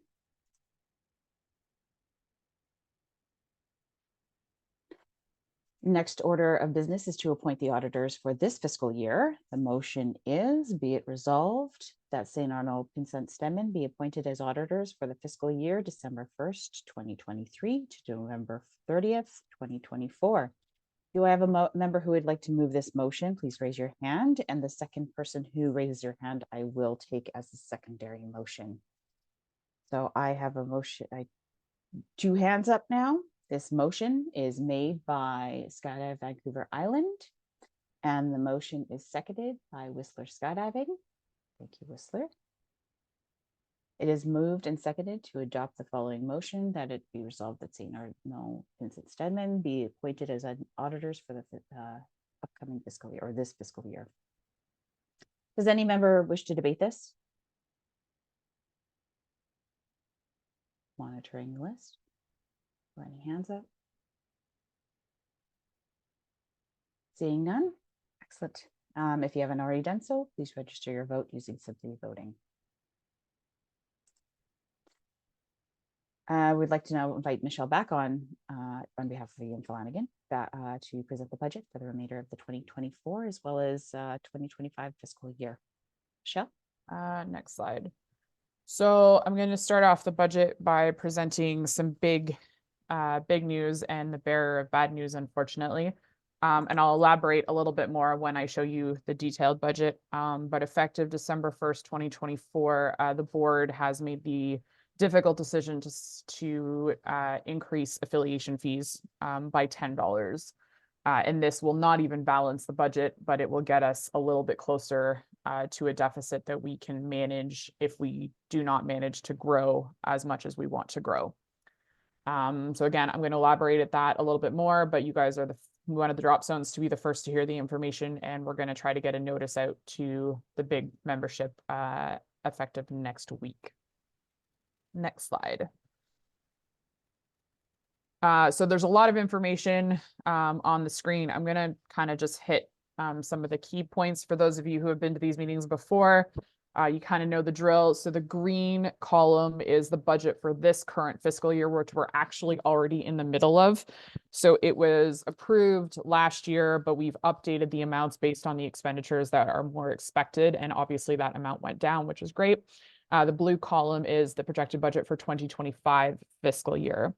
So within the revenue category, some of the big hits, like I said, bottom line is we're not getting the membership back up from where we were before COVID, and it's taking a little bit longer. And as a result, the operating expenses of the association are going to have to take a bigger hit across less skydivers. So for the 2025 budget year, you'll see that we've increased the affiliation fees by $10, and that actually is going to cut our deficit almost by half, which will be a little bit more manageable. And there's always going to be a regular discussion every year, and if we can bring that back down, we will. But as you've all seen, everything is costing more nowadays. So it's a decision we definitely did not take lightly. We're ballparking for probably the same amount of COPs as this year. I would hope that it's going to be higher. And again, going based on having a better weather season, everything else, we're pretty much looking for an on par season from past years. Next slide, please, Kanina. Drop zone and school revenue, we're expecting a little bit of a drop as one drop zone has closed. And hopefully we will not lose any more, and we potentially will also lose out on another club or two. Campera advertising in the last year, Ned has been working so hard to try to maintain our advertisers, but the bottom line is we're losing them. So we're anticipating a drop in advertising revenue. But the good news is that now that we're going to cut back on printing Campera in hard copy, Campera is not going to run at a 50% deficit anymore. The goal is to try to balance it out, income and expense, as much as possible.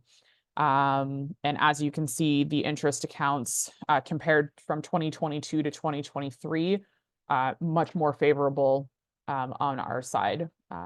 Brian, you have your hand up?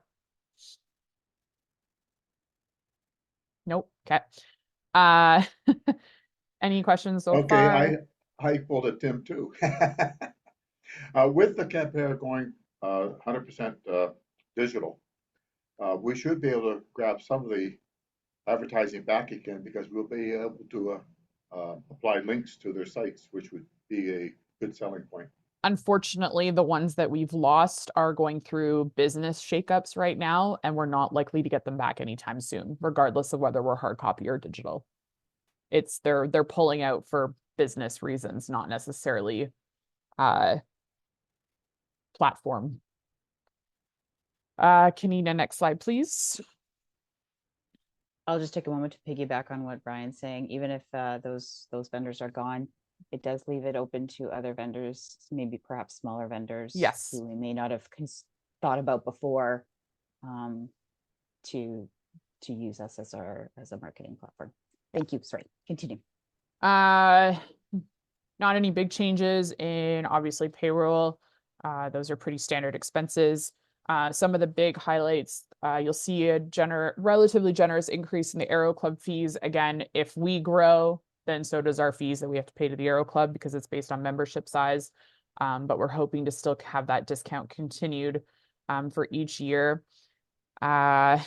Obviously, as we grow in membership, we take in more revenue, which means our bank charges increase. So again, that's just the cost of operating. We're going to see a major drop in savings on courier and postage and office supplies because effective April 1st, if you missed the notice, we are completely digitizing affiliation cards. So we are, if you missed that notice, we're doing digital cards only, with the goal again of saving some money, but also being able to reallocate it directly back into programs that benefit skydivers.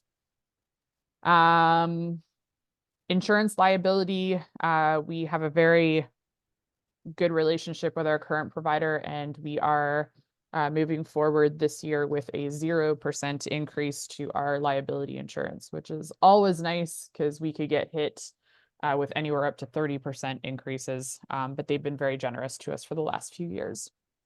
Next slide, please, Kanina. Oh, Allison. Sorry, just a really quick question. The digital cards are accepted across the world, correct? We haven't heard otherwise. Okay, thank you. Yeah. And most associations also have digital as one of the options, yeah. The rest of the expenses, all pretty standard from past years. The only thing is this year is going to project a much higher translation cost because we are tackling some very new and large documents. And then next year in 2025, we're hosting an in-person AGM as the plan, as well as nationals. So the cost of the office traveling to those events is reflected in that blue budget. Next, please, Kanina. Committee expenses, again, these are probably one of the highest chunks of the budget, but that's where you see all of the projects that come out of our association. 2025 is projected to be higher because we are planning for an in-person meeting with the goal of hopefully also doing a drop zone owners conference. So stay tuned for information on that. And competition expenses, this year is a World Championships year, so the team fund will pay out a big chunk spent on uniforms as well. And on the flip side, 2025 will be a nationals year, so that is where that budget will pay out from. Next slide. And like I said, Campera expenses, you can see the major, we're saving almost $50,000 by digitizing Campera, which makes Campera less of a deficit to sustain until we're able to develop and investigate new platforms to continue to use. And we're hoping for no claims against the defense fund, but if we get them, we get them. So if you can go to the next slide for me, Kanina. So this is just a highlight rather than an overall. This allows you to see the difference in the net loss and revenue of each specific fund. So to highlight specifically, if we're looking at just operating expenses of what I just presented, this budget year is forecast to have a $70,000 deficit if we actually spend all the money that we budgeted, assuming all the projects get completed. For the last couple of years, we've had deficits projected of $50,000 and more, and we've actually made money or come out with a very small manageable deficit. And then with the increase in affiliation fees set for 2025, we've managed to drop that deficit down to just under 30,000. So that extra $10 in affiliation fees makes the deficit a lot more manageable to be able to continue to provide the programs that skydivers have expected out of this association. I believe that's the last budget slide. Is there any questions specific to what I just presented? Yes, Dave. Sorry, I unmuted myself. When I was applying for Alberta Sport Parachute Association grants from the government, there was one that we applied for and was basically told that it was more of a national grant. We Um, are investigating grant opportunities. Yeah, we've got a kind of a task force that's looking into that. A big part of a lot of them we're not eligible for because we're too small. And we're also, the other big one that we're waiting for is Sport Canada. The Minister for Sport has delayed the funding cycle by 2 years now. So we're kind of on hold with that. We're actually eligible to apply again, but we can't because they keep putting the funding cycle on hold. it's the same thing at the provincial level. Yeah. Yeah, there's a big shakeup happening nationally right now within the federal government. It's not just Alberta that's seeing that. Whenever there's a change in government, there's always that crap going on. Yeah, Okay. absolutely. I just curious if somebody was looking into it. Yeah, we are. Thank you. Thank you, Dave. Anyone else? Any other questions from the floor?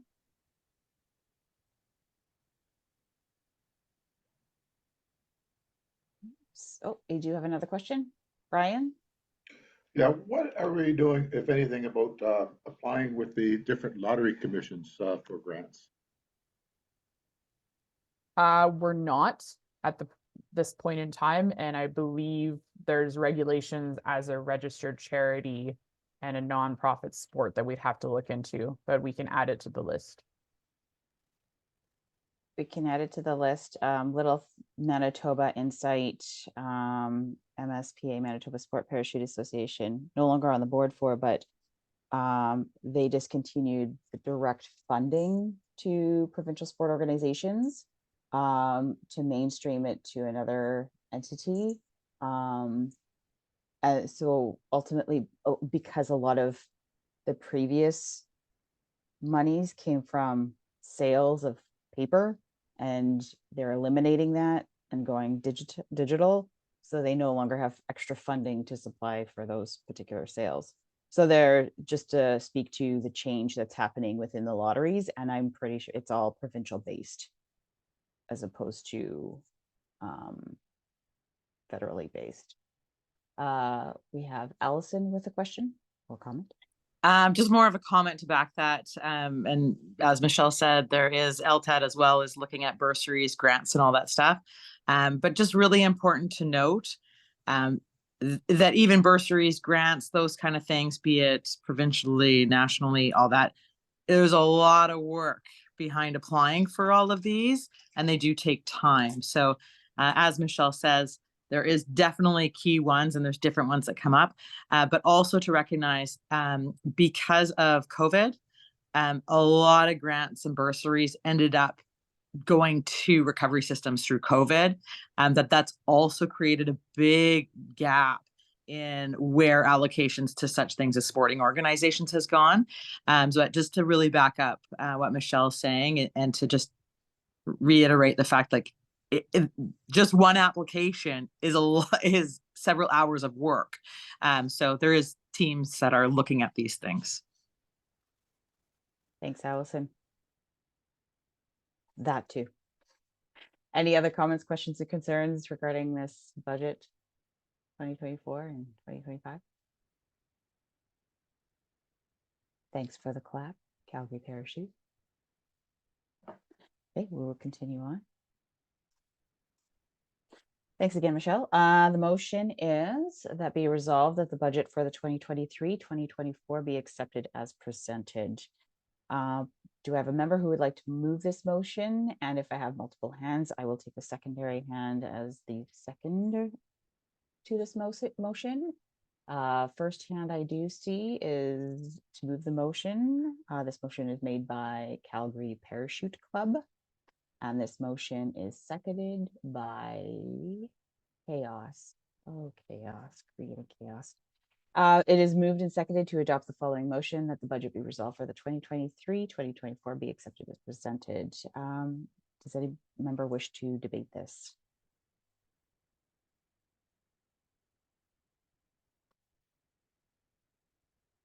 I'm going to lower Calgary and Chaos's hands just because I think that was from earlier. And if not, we put that up if you wish to debate this.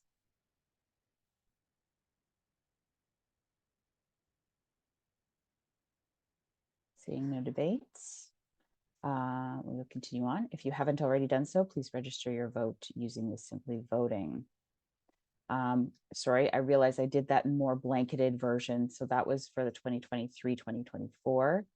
It's for the 2024, 2025. Same thing, be it resolved that 2024, 2025 be accepted as presented. Do I remember who would like to move this motion? And if there's a secondary hand, I will use that as the secondary motion. Perfect. I have two hands up. And they are, sorry, I moved out of the screen just for a moment. We have Second Decades. The motion is made by Second Decade, and the motion is seconded by ASPA. It is moved and seconded to adopt the following motion. Be it resolved that the budget for the 2024-2025 be accepted as presented. Does any member wish to debate this?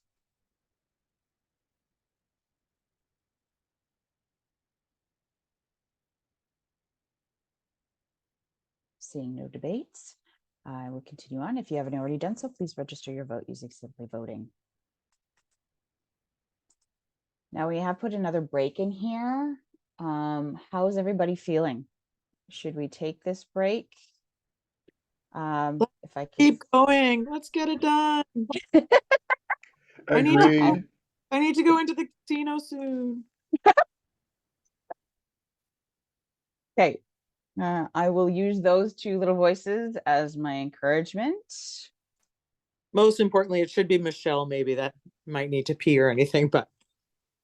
Yes, Oh, I'm Michelle. good. Let's go. All right. Next up, we have the election of directors. We have the incumbents being myself, Anina Vanstone. And then we received nominations by the record date. We have Jared Cole, Wade Thornton, and Dave Withrow. In accordance with the PIM3, there are 3 director spots available for this election year. We have 4 candidates that have submitted their candidature. We'd like to start by asking each of the new candidates to speak a little about themselves and why they are interested in joining the board of directors. And I will do it in the, it was randomly placed up by Jared and then Wade and Dave. That's in that order. And then if we can start with Jared, again, just a couple of minutes just to say why you're interested in joining the BOD. Jared? Hello, everybody. Hopefully everybody can hear me clearly and see me just fine. Sure can. For everyone out there, pleased to meet you if I haven't met you yet. My name is Jared Cole. I've applied to be on the board of directors, as I say. Just a little background on me and some of the experience I'm going to be bringing to the table here. I've been a jumper for almost 20 years now. I predominantly worked for One Drop Zone. I'm located in Ontario and I jump with Skydive Toronto. There at my home drop zone here, I'm the chief instructor and I'm also the head rigger here. As on top of that, I am heavily involved in coaching. I'm heavily involved in instructing and teaching. I hold a jump master rating, PFFI. I'm also I do tandems, but that's a little bit on the side. Back to the instructor stuff. I also hold a SSI. I basically hold as many ratings as I could collect over the years. I am currently working through the system of the LF program, and it's been a pretty cool journey so far. I'm actually really enjoying it because I get to basically go relearn all my ratings and step things up a little bit. So I'm also, like I said, a rigger, and over the last few years, I've been focusing a lot on developing myself as a rigger. I've aspired to reach a rigger instructor level, so I do that as well. So I bring that experience with me as well. Why I've decided to run for the board of directors all of a sudden, I've been grateful enough and I feel rewarded enough over the many years of my experience to take so much from the sport that I've gotten to the point where I feel now that I've grown as a skydiver and I've grown as a person, and it's now time for me to make efforts to put back into the community in a bigger picture, not just here at my specific drop zone, but for the whole of Canada. And I want to kind of be more involved in helping the sport grow and taking things hopefully to a new level. So yeah, that's where I'm at. Thank you. Okay. Thanks so much, Jared. Appreciate some of your time there. Next up, we have Wade. Wade, introduce yourself and why do you want to be part of the board? Can everyone see me and hear me? Sure can. Cool. Hello, my name is Wade Thorson. I live in Victoria, British Columbia. I'm 36 years old, and I made my first tandem jump in 2008 in Vernon, BC, where I grew up. Took me 3 years to complete my solo between shout outs to Vernon, Campbell River, and Pitt Meadows. Currently, I work as a part-time skydive instructor for Skydive Vancouver Island, and I'm a part of the Peninsula Parachute Club. I got about 2,000 skydives, and I hold a current C2, JM, GCI, PFFI, SSE, and a TI through UPT, Sigma, and Vector, as well as an EGR rating. I also have attended an RA and an RA1 course, but I'm not currently practicing rigging because that's just hard work. So also, like, after speaking to a former board member to educate myself on the responsibilities of the board, I can see my experience like with fiscal literacy what might be an asset to the association. So the experience I bring from like my employment side, my working side in the municipal sector, managing annual budgets for large recreational departments would translate, I think, well into the role. There's obviously some pretty large differences between government funding and not-for-profit, but lots of crossover. And then I'm currently a member of Strata Council corporation that I reside in, where we manage a contingency and operating budget for 72 units. And we fund projects and goals of increasing value of the corporation's assets. And currently we're working through a special assessment project that's like $5.4 million. So basically the experience has exposed me to like systems and processes involved in shareholder corporations and associations and just kind of those pieces. And I also have some experience working under two umbrellas, non-for-profits as an instructor. So I'm also an instructor and trainer for the Canadian the Canadian Red Cross and the Life Saving Society BC and Yukon branch. So I've facilitated programs from like swimming lessons because I run pools for the municipal sector, lifeguarding, life-saving, and first aid programs. And then I've been on many working committees creating program materials and definitely working with people on a provincial and a national level to develop those programs. And I currently sit on the competition committee promoting life-saving sport and a bunch of other committees as well. One, we're redesigning the first aid instructor program, which is influencing policy changes within our programs and allows collaboration with other organizations like WorkSafe BC and St. John Ambulance and Canadian Red Cross and the Heart and Stroke and Canadian Ski Patrol. And then, so in just general, my experience kind of working with like the municipal sector and these non-for-profits kind of reinforces the importance of community and networking and teamwork, kind of building those internal and external partnerships and help you leverage what you have to gain what you need. So like working with like-minded individuals to make measurable positive changes and increase like service levels to our members is what really excites me about this role in the board of directors. In closing, I'd like to say like the skydiving community has enriched my life, as I'm sure it has all of yours. So I can't think of a better community to serve and attempt to give back everything that was given to me. And I'd like to thank you for the opportunity and thank everyone on my nomination form. And that's me. Thanks, Wade. Appreciate your time. Now we move on to Dave. Dave. All right. I guess I'm next. I'm Dave. I live in a small town a little bit north of Calgary, Alberta. 2024 will be my 31st year in skydiving, which makes me very experienced, not old. I have about 9,000 skydives, almost all the instructor ratings. I've been a full-time skydiving instructor and rigger since 2006. I've worked with the British military in Alberta, US Navy SEALs in California when I had a stint down there. I'm currently working at iFly Calgary. I'm also currently in the course facilitator rating process, doing the C1 thing and possibly jump master as well for that.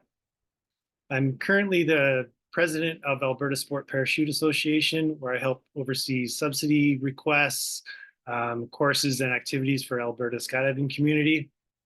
I've been a contributor to Campera for almost 20 years, sharing skydiving safety tips, gear advice, and basic stories of skydiving.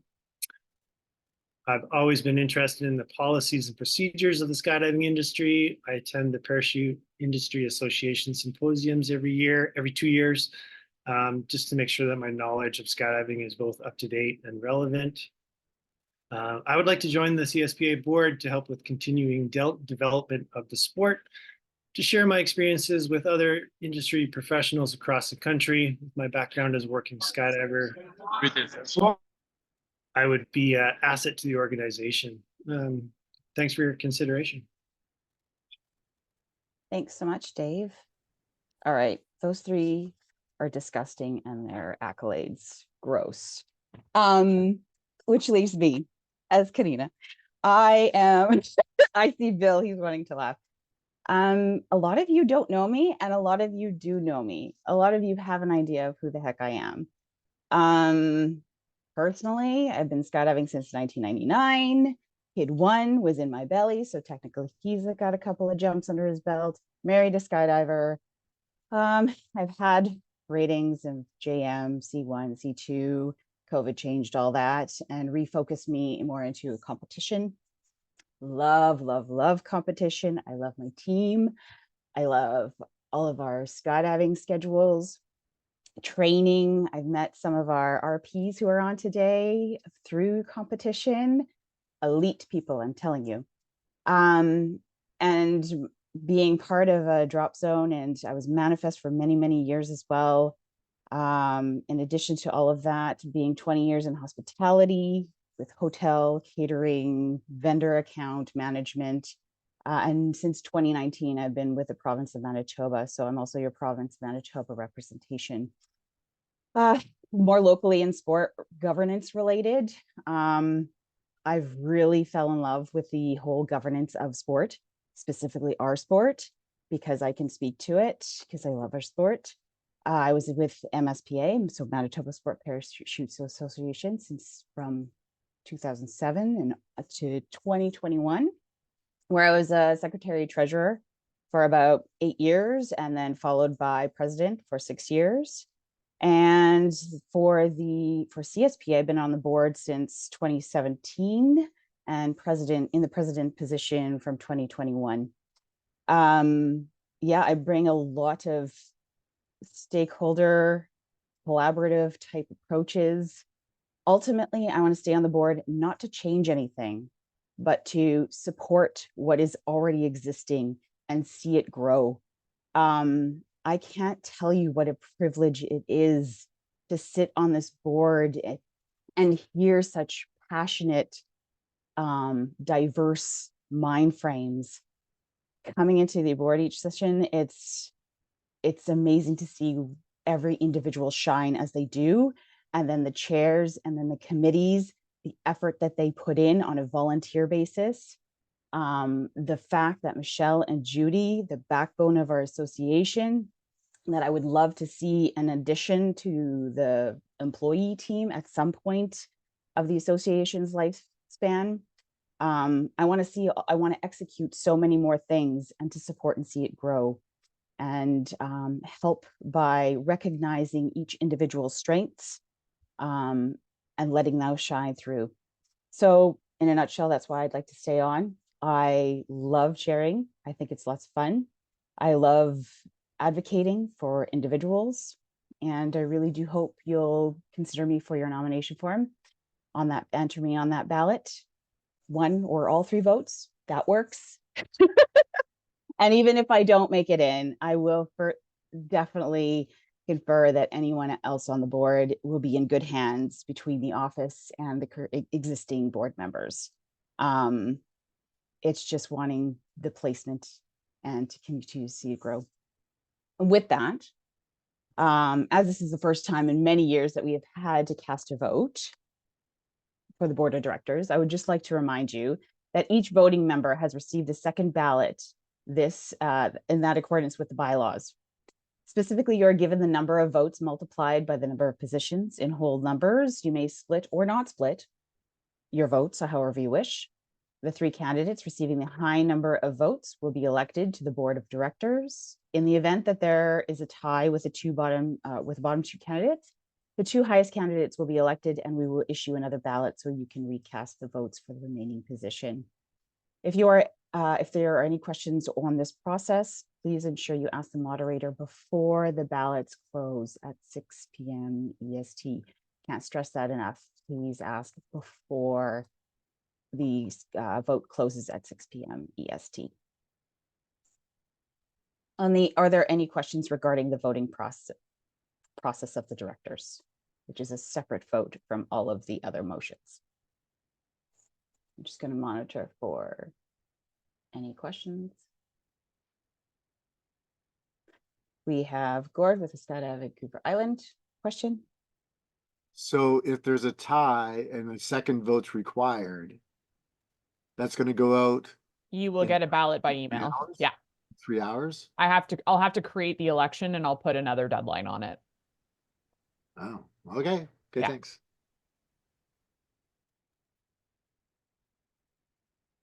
No other questions? Fantastic. Please enter your votes within Simply Accounting. Next up, we have the award presentation section of the meeting. This last section of the AGM recognizes many accomplishments and achievements of CSPA skydivers. First up, we have the Kathy Johnson Award. Excuse me. This is awarded to an individual in recognition of the outstanding contribution and dedication which they voluntarily provided over a long period of time in support of our sport of parachuting and to the association. This year, we will be presenting 3 deserving candidates. This first recipient has been a CSPA registered participant for 18 years, has served on the board of directors since 2013, and has sat with 4 presidents. His ability to look at the issues from a neutral position and give well thought out opinions without personal or political bias was always appreciated. His long-term volunteer service and commitment to CSPA has been an addition to his busy career as the DZO of Skydiving Vancouver Island, which he started in 2015. His presence on the board of directors has been productive and much appreciated.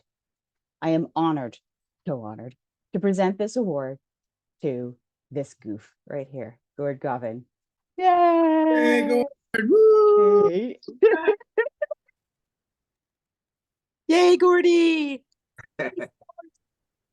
We love Thank you. Gord. Thanks, guys. Yeah. Do you accept the award? I guess so. I don't know. I'm just sure. Thank you. No, actually, it's a real honor, and I've enjoyed 11 years on the board, and there's been a lot of great things that have happened while I've been a part of it, and yeah, I can't believe 4 presidents, including yourself and Izzy and Debbie Flanagan, and started with Dave way back when, if anybody remembers when he was president. A lot of great things have happened over that time frame, and looking forward, in this last year, we've got new chairs on the Government Regulatory Committee, LTAD, Coaching Working Committee, the CNTC. I see a lot of fresh blood, new excitement coming into the association, and I thought that this would be a really great opportunity for me to step aside and allow some new people to come in. For sure, we're going to get at least 2 new people onto the board as a result of the votes today, and And I think that's an absolutely great thing. We're making our association stronger moving forward, and I'm so proud to have been a part of it. And a big shout out as well to the office, Judy and Michelle have been, they're the reason that a board member can last for 10 years in this with this association. It used to be people would last for a year or two and then they'd have to go on because it was overwhelming and it was too much work. And the office takes on so much of that, and it's so appreciative. Especially Judy, I think this is 27 years or something like that for her. So thank you so much for that. And yeah, and thanks to Allison too, because really it's mostly her doing it. I'm just her puppet. She does everything. So Thanks so much, Gord. thanks, You guys. deserve it. Next up, our second recipient for this year has been a volunteer for many years and has been a CSPA judge for over 10 years. He has served as principal event and chief judge at many national championships. He has been the committee chair for the judging committee for over 5 years and continues to hold that position today. I am very honored, oh gosh, I love these people, to present the award to Mr. Randy Holmes. Randy, are you around? I am, yeah, and surprised. Yay, Shocked Randy! even. Do you accept this award?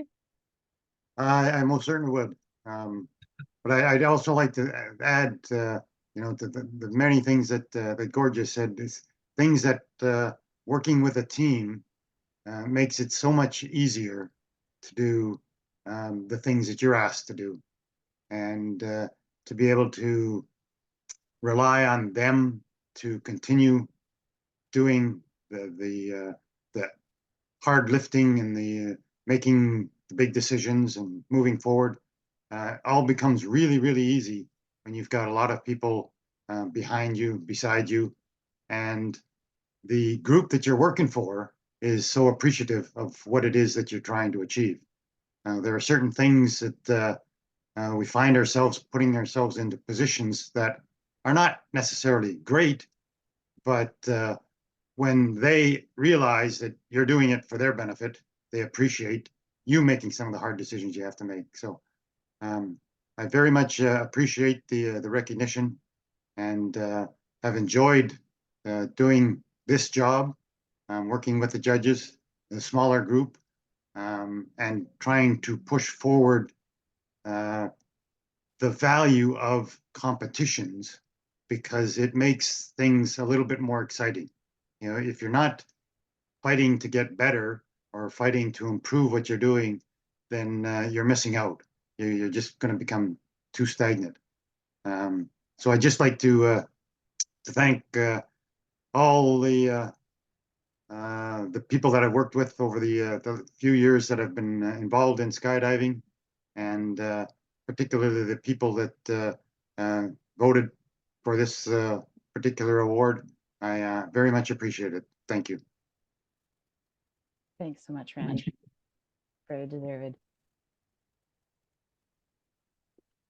We will continue on. Oh, one more. Our last recipient is a volunteer who has the coaching and instructor rating, has all the coaching and instructor ratings, and has been active as a learning facilitator for some years. In addition to his coaching participation, he is also a member and the new chair of the Coaching Working Committee.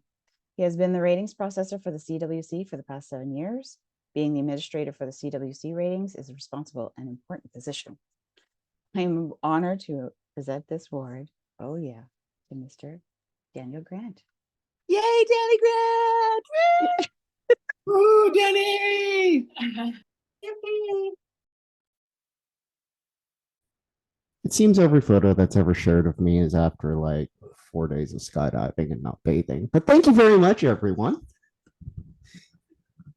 I was not expecting this at all. I should look at the camera, not my screen.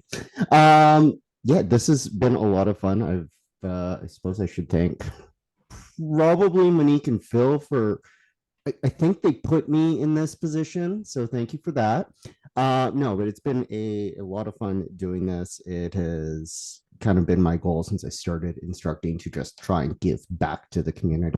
And Provide what I can to help people progress and do what they can for this community and the sport. And I'm very thankful for this award and for the recognition. So thank you, everyone.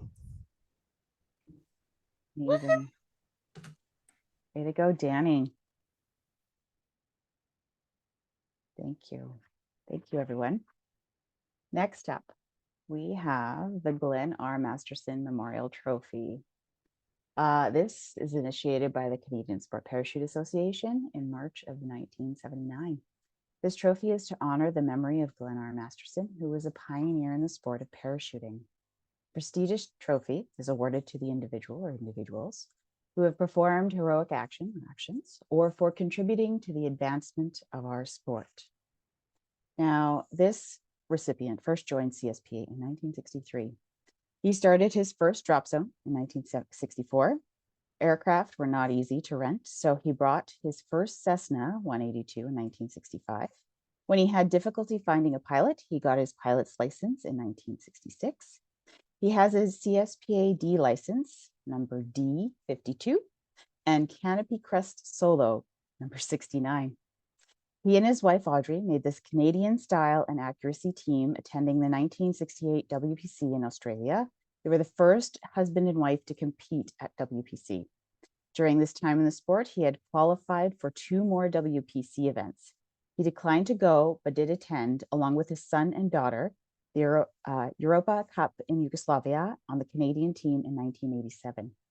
He had various locations for his drop zone prior to moving to Simcoe, Ontario in 1972. That same year, he attended the WPC in Oklahoma as a spectator and brought home a paraplane, one of the first square parachutes in Canada.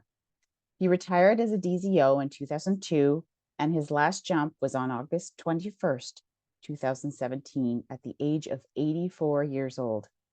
He trained and coached many skydivers, some of which went on to become national and world champions, as well as Canadian record holders. In 1976, Craig Winning, Kathy Cox, and Angie Hale were in his first jump class. Craig and Kathy both stated that the Canadian team, para commanders flying at the drop zone, and his fervent desire toward competition were an inspiration for them. Kathy won gold and Craig won silver at the 1980 WPC in individual accuracy. At one point during the 80s and 90s, many Canadian team members were from his drop zone. Eileen Vaughn, returning to the competition field following a hiatus, was one of them. He encouraged her to change her electric pad placement from the center of the body to in line with the hip at the end of the accuracy approach. This change would leave less chance of rolling the hell outward and increasing the chance of a precise hit. Eileen came home from the 2001 WPC in Granada, Spain, with a silver medal and presented it to him, thanking and crediting him for her performance. Past and present record holders have been Craig Winning, Kathy Cox, Scott Borghese, Victoria Borghese, Tish Fran, Dave Kidd, James Hendry, and Krista Rapidis. Sorry if I butchered her last name.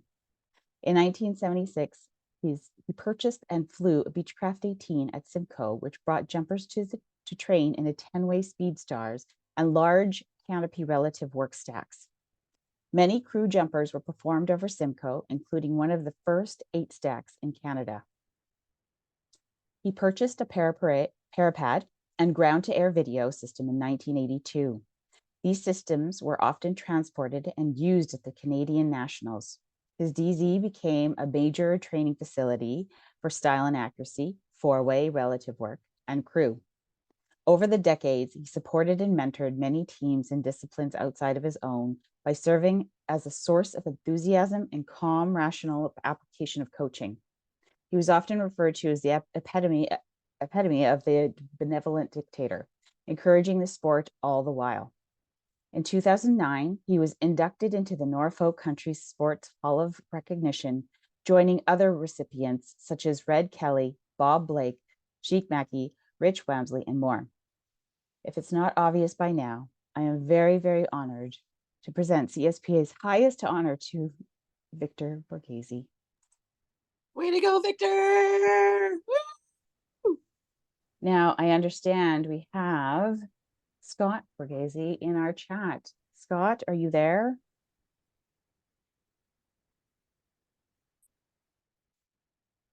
Scott, if you're here, if you want Hi. to unmute, are I you think here? I think so. Am I? You I hear you. I certainly hear you. Not a pro at these Zoom things, you know. I get it. I get it. Are you with your dad by chance? No, I'm in California, Big Bear Mm, Mountain Lake, and he's in Ontario. So I just spoke with him yesterday. He's doing yes. okay, hanging in there. Okay. Hanging Yeah, in there. yeah. Good. What's he doing to keep himself busy these days? He's still going to the gym at almost 91 years old, and so that's what he's doing. Trying to stay That's what fit he's by doing that, and occasionally coming out to the drop zone at Skydive Burnaby to enjoy watching the jumpers, and still trying to coach an Acps jumper there. wonderful, wonderful. And will you accept this word on his behalf for today? Of course, of course. He'll be Mm, thrilled to hear this, and thank you to everybody. wonderful, wonderful. Scott, and next time you see him and you do make him aware of this, would you mind sending us a picture of him? I And shall. updated? I'll send one from the 1968 World Championships when he got a dead center. Oh, amazing. That would be fantastic. And do I send that to Judy, I guess, CSPA? Yeah. Yeah. Anybody at the office will do. All right. Thank you so much. Thank you so much for being here today, Scott, on behalf of your dad, Victor. Take care. You too.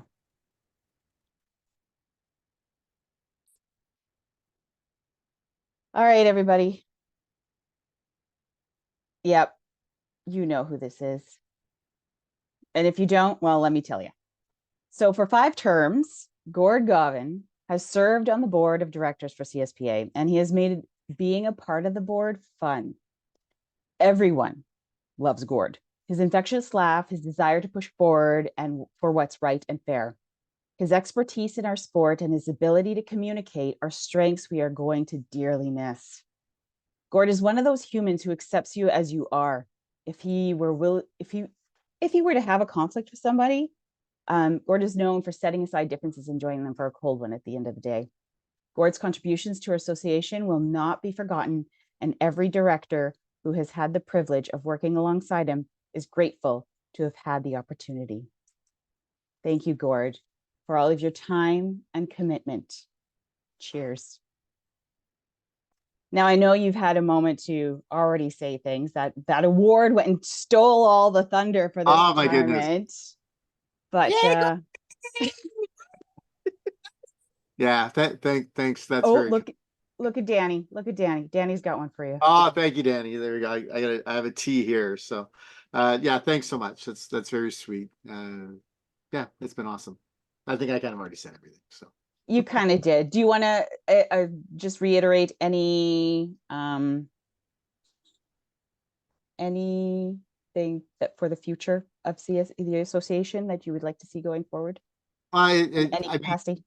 I think our sport is strong, and I think sometimes we worry too much about, oh my God, are we going to make it through this next 6 months or this next year, whatever, because our financials always look terrible, but somehow we manage to make it through. And you know, it's the passion and the excitement from all of our volunteers and all the members and you know, everybody that's a part of this sport is what helps propel it and make it go forward. And you know, Alice and I on a daily basis at the drop zone are inspired by the people that are around us and the work that they do to, you know, improve themselves and improve the sport and improve CSPA. So yeah, it's been an absolute honor, and I've loved every minute of it. Yeah, and who knows? I'm still around, so whatever. I'll be around. So Just don't talk to you for a year. yeah, exactly. Thank you for all that you did. Sorry, Allison. Do I not have to talk to him for a year? Like, this could be a big retirement gift for me too. That'd be Am so I? awesome. No. I would love it. Sorry, I'll shut up. Oh, whoops. Oh, whoops. I'm not muted. Oh, whoops. Hey, Gordy.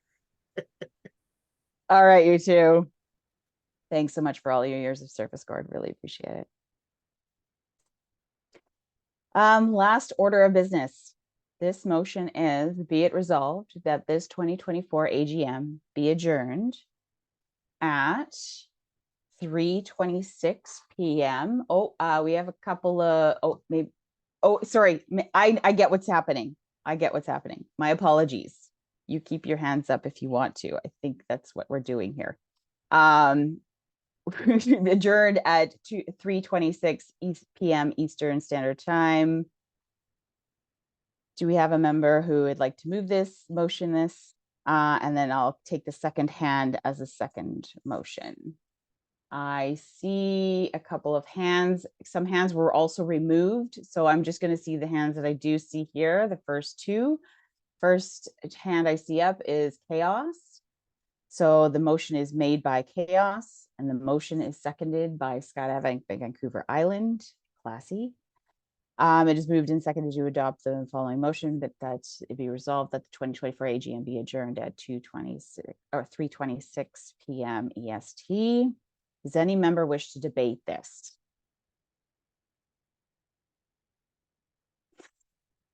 I don't know how you'd want to debate it. If you have or haven't already done so, please register your vote using simply voting. This now concludes the 2024 AGM. On behalf of the Board of Directors, we wish to thank everyone for coming, watching, and listening. Please stay tuned for the voting results that will be sent out shortly after 6 p.m. EST. If you liked my performance, please check my name so that way you can see me again next year. But next year will be in person, and I do give really great hugs, just saying. So thanks for coming out. And if you want to stick around, a few of us might stay online. If there's any questions, throw it in the chat, throw up your hand.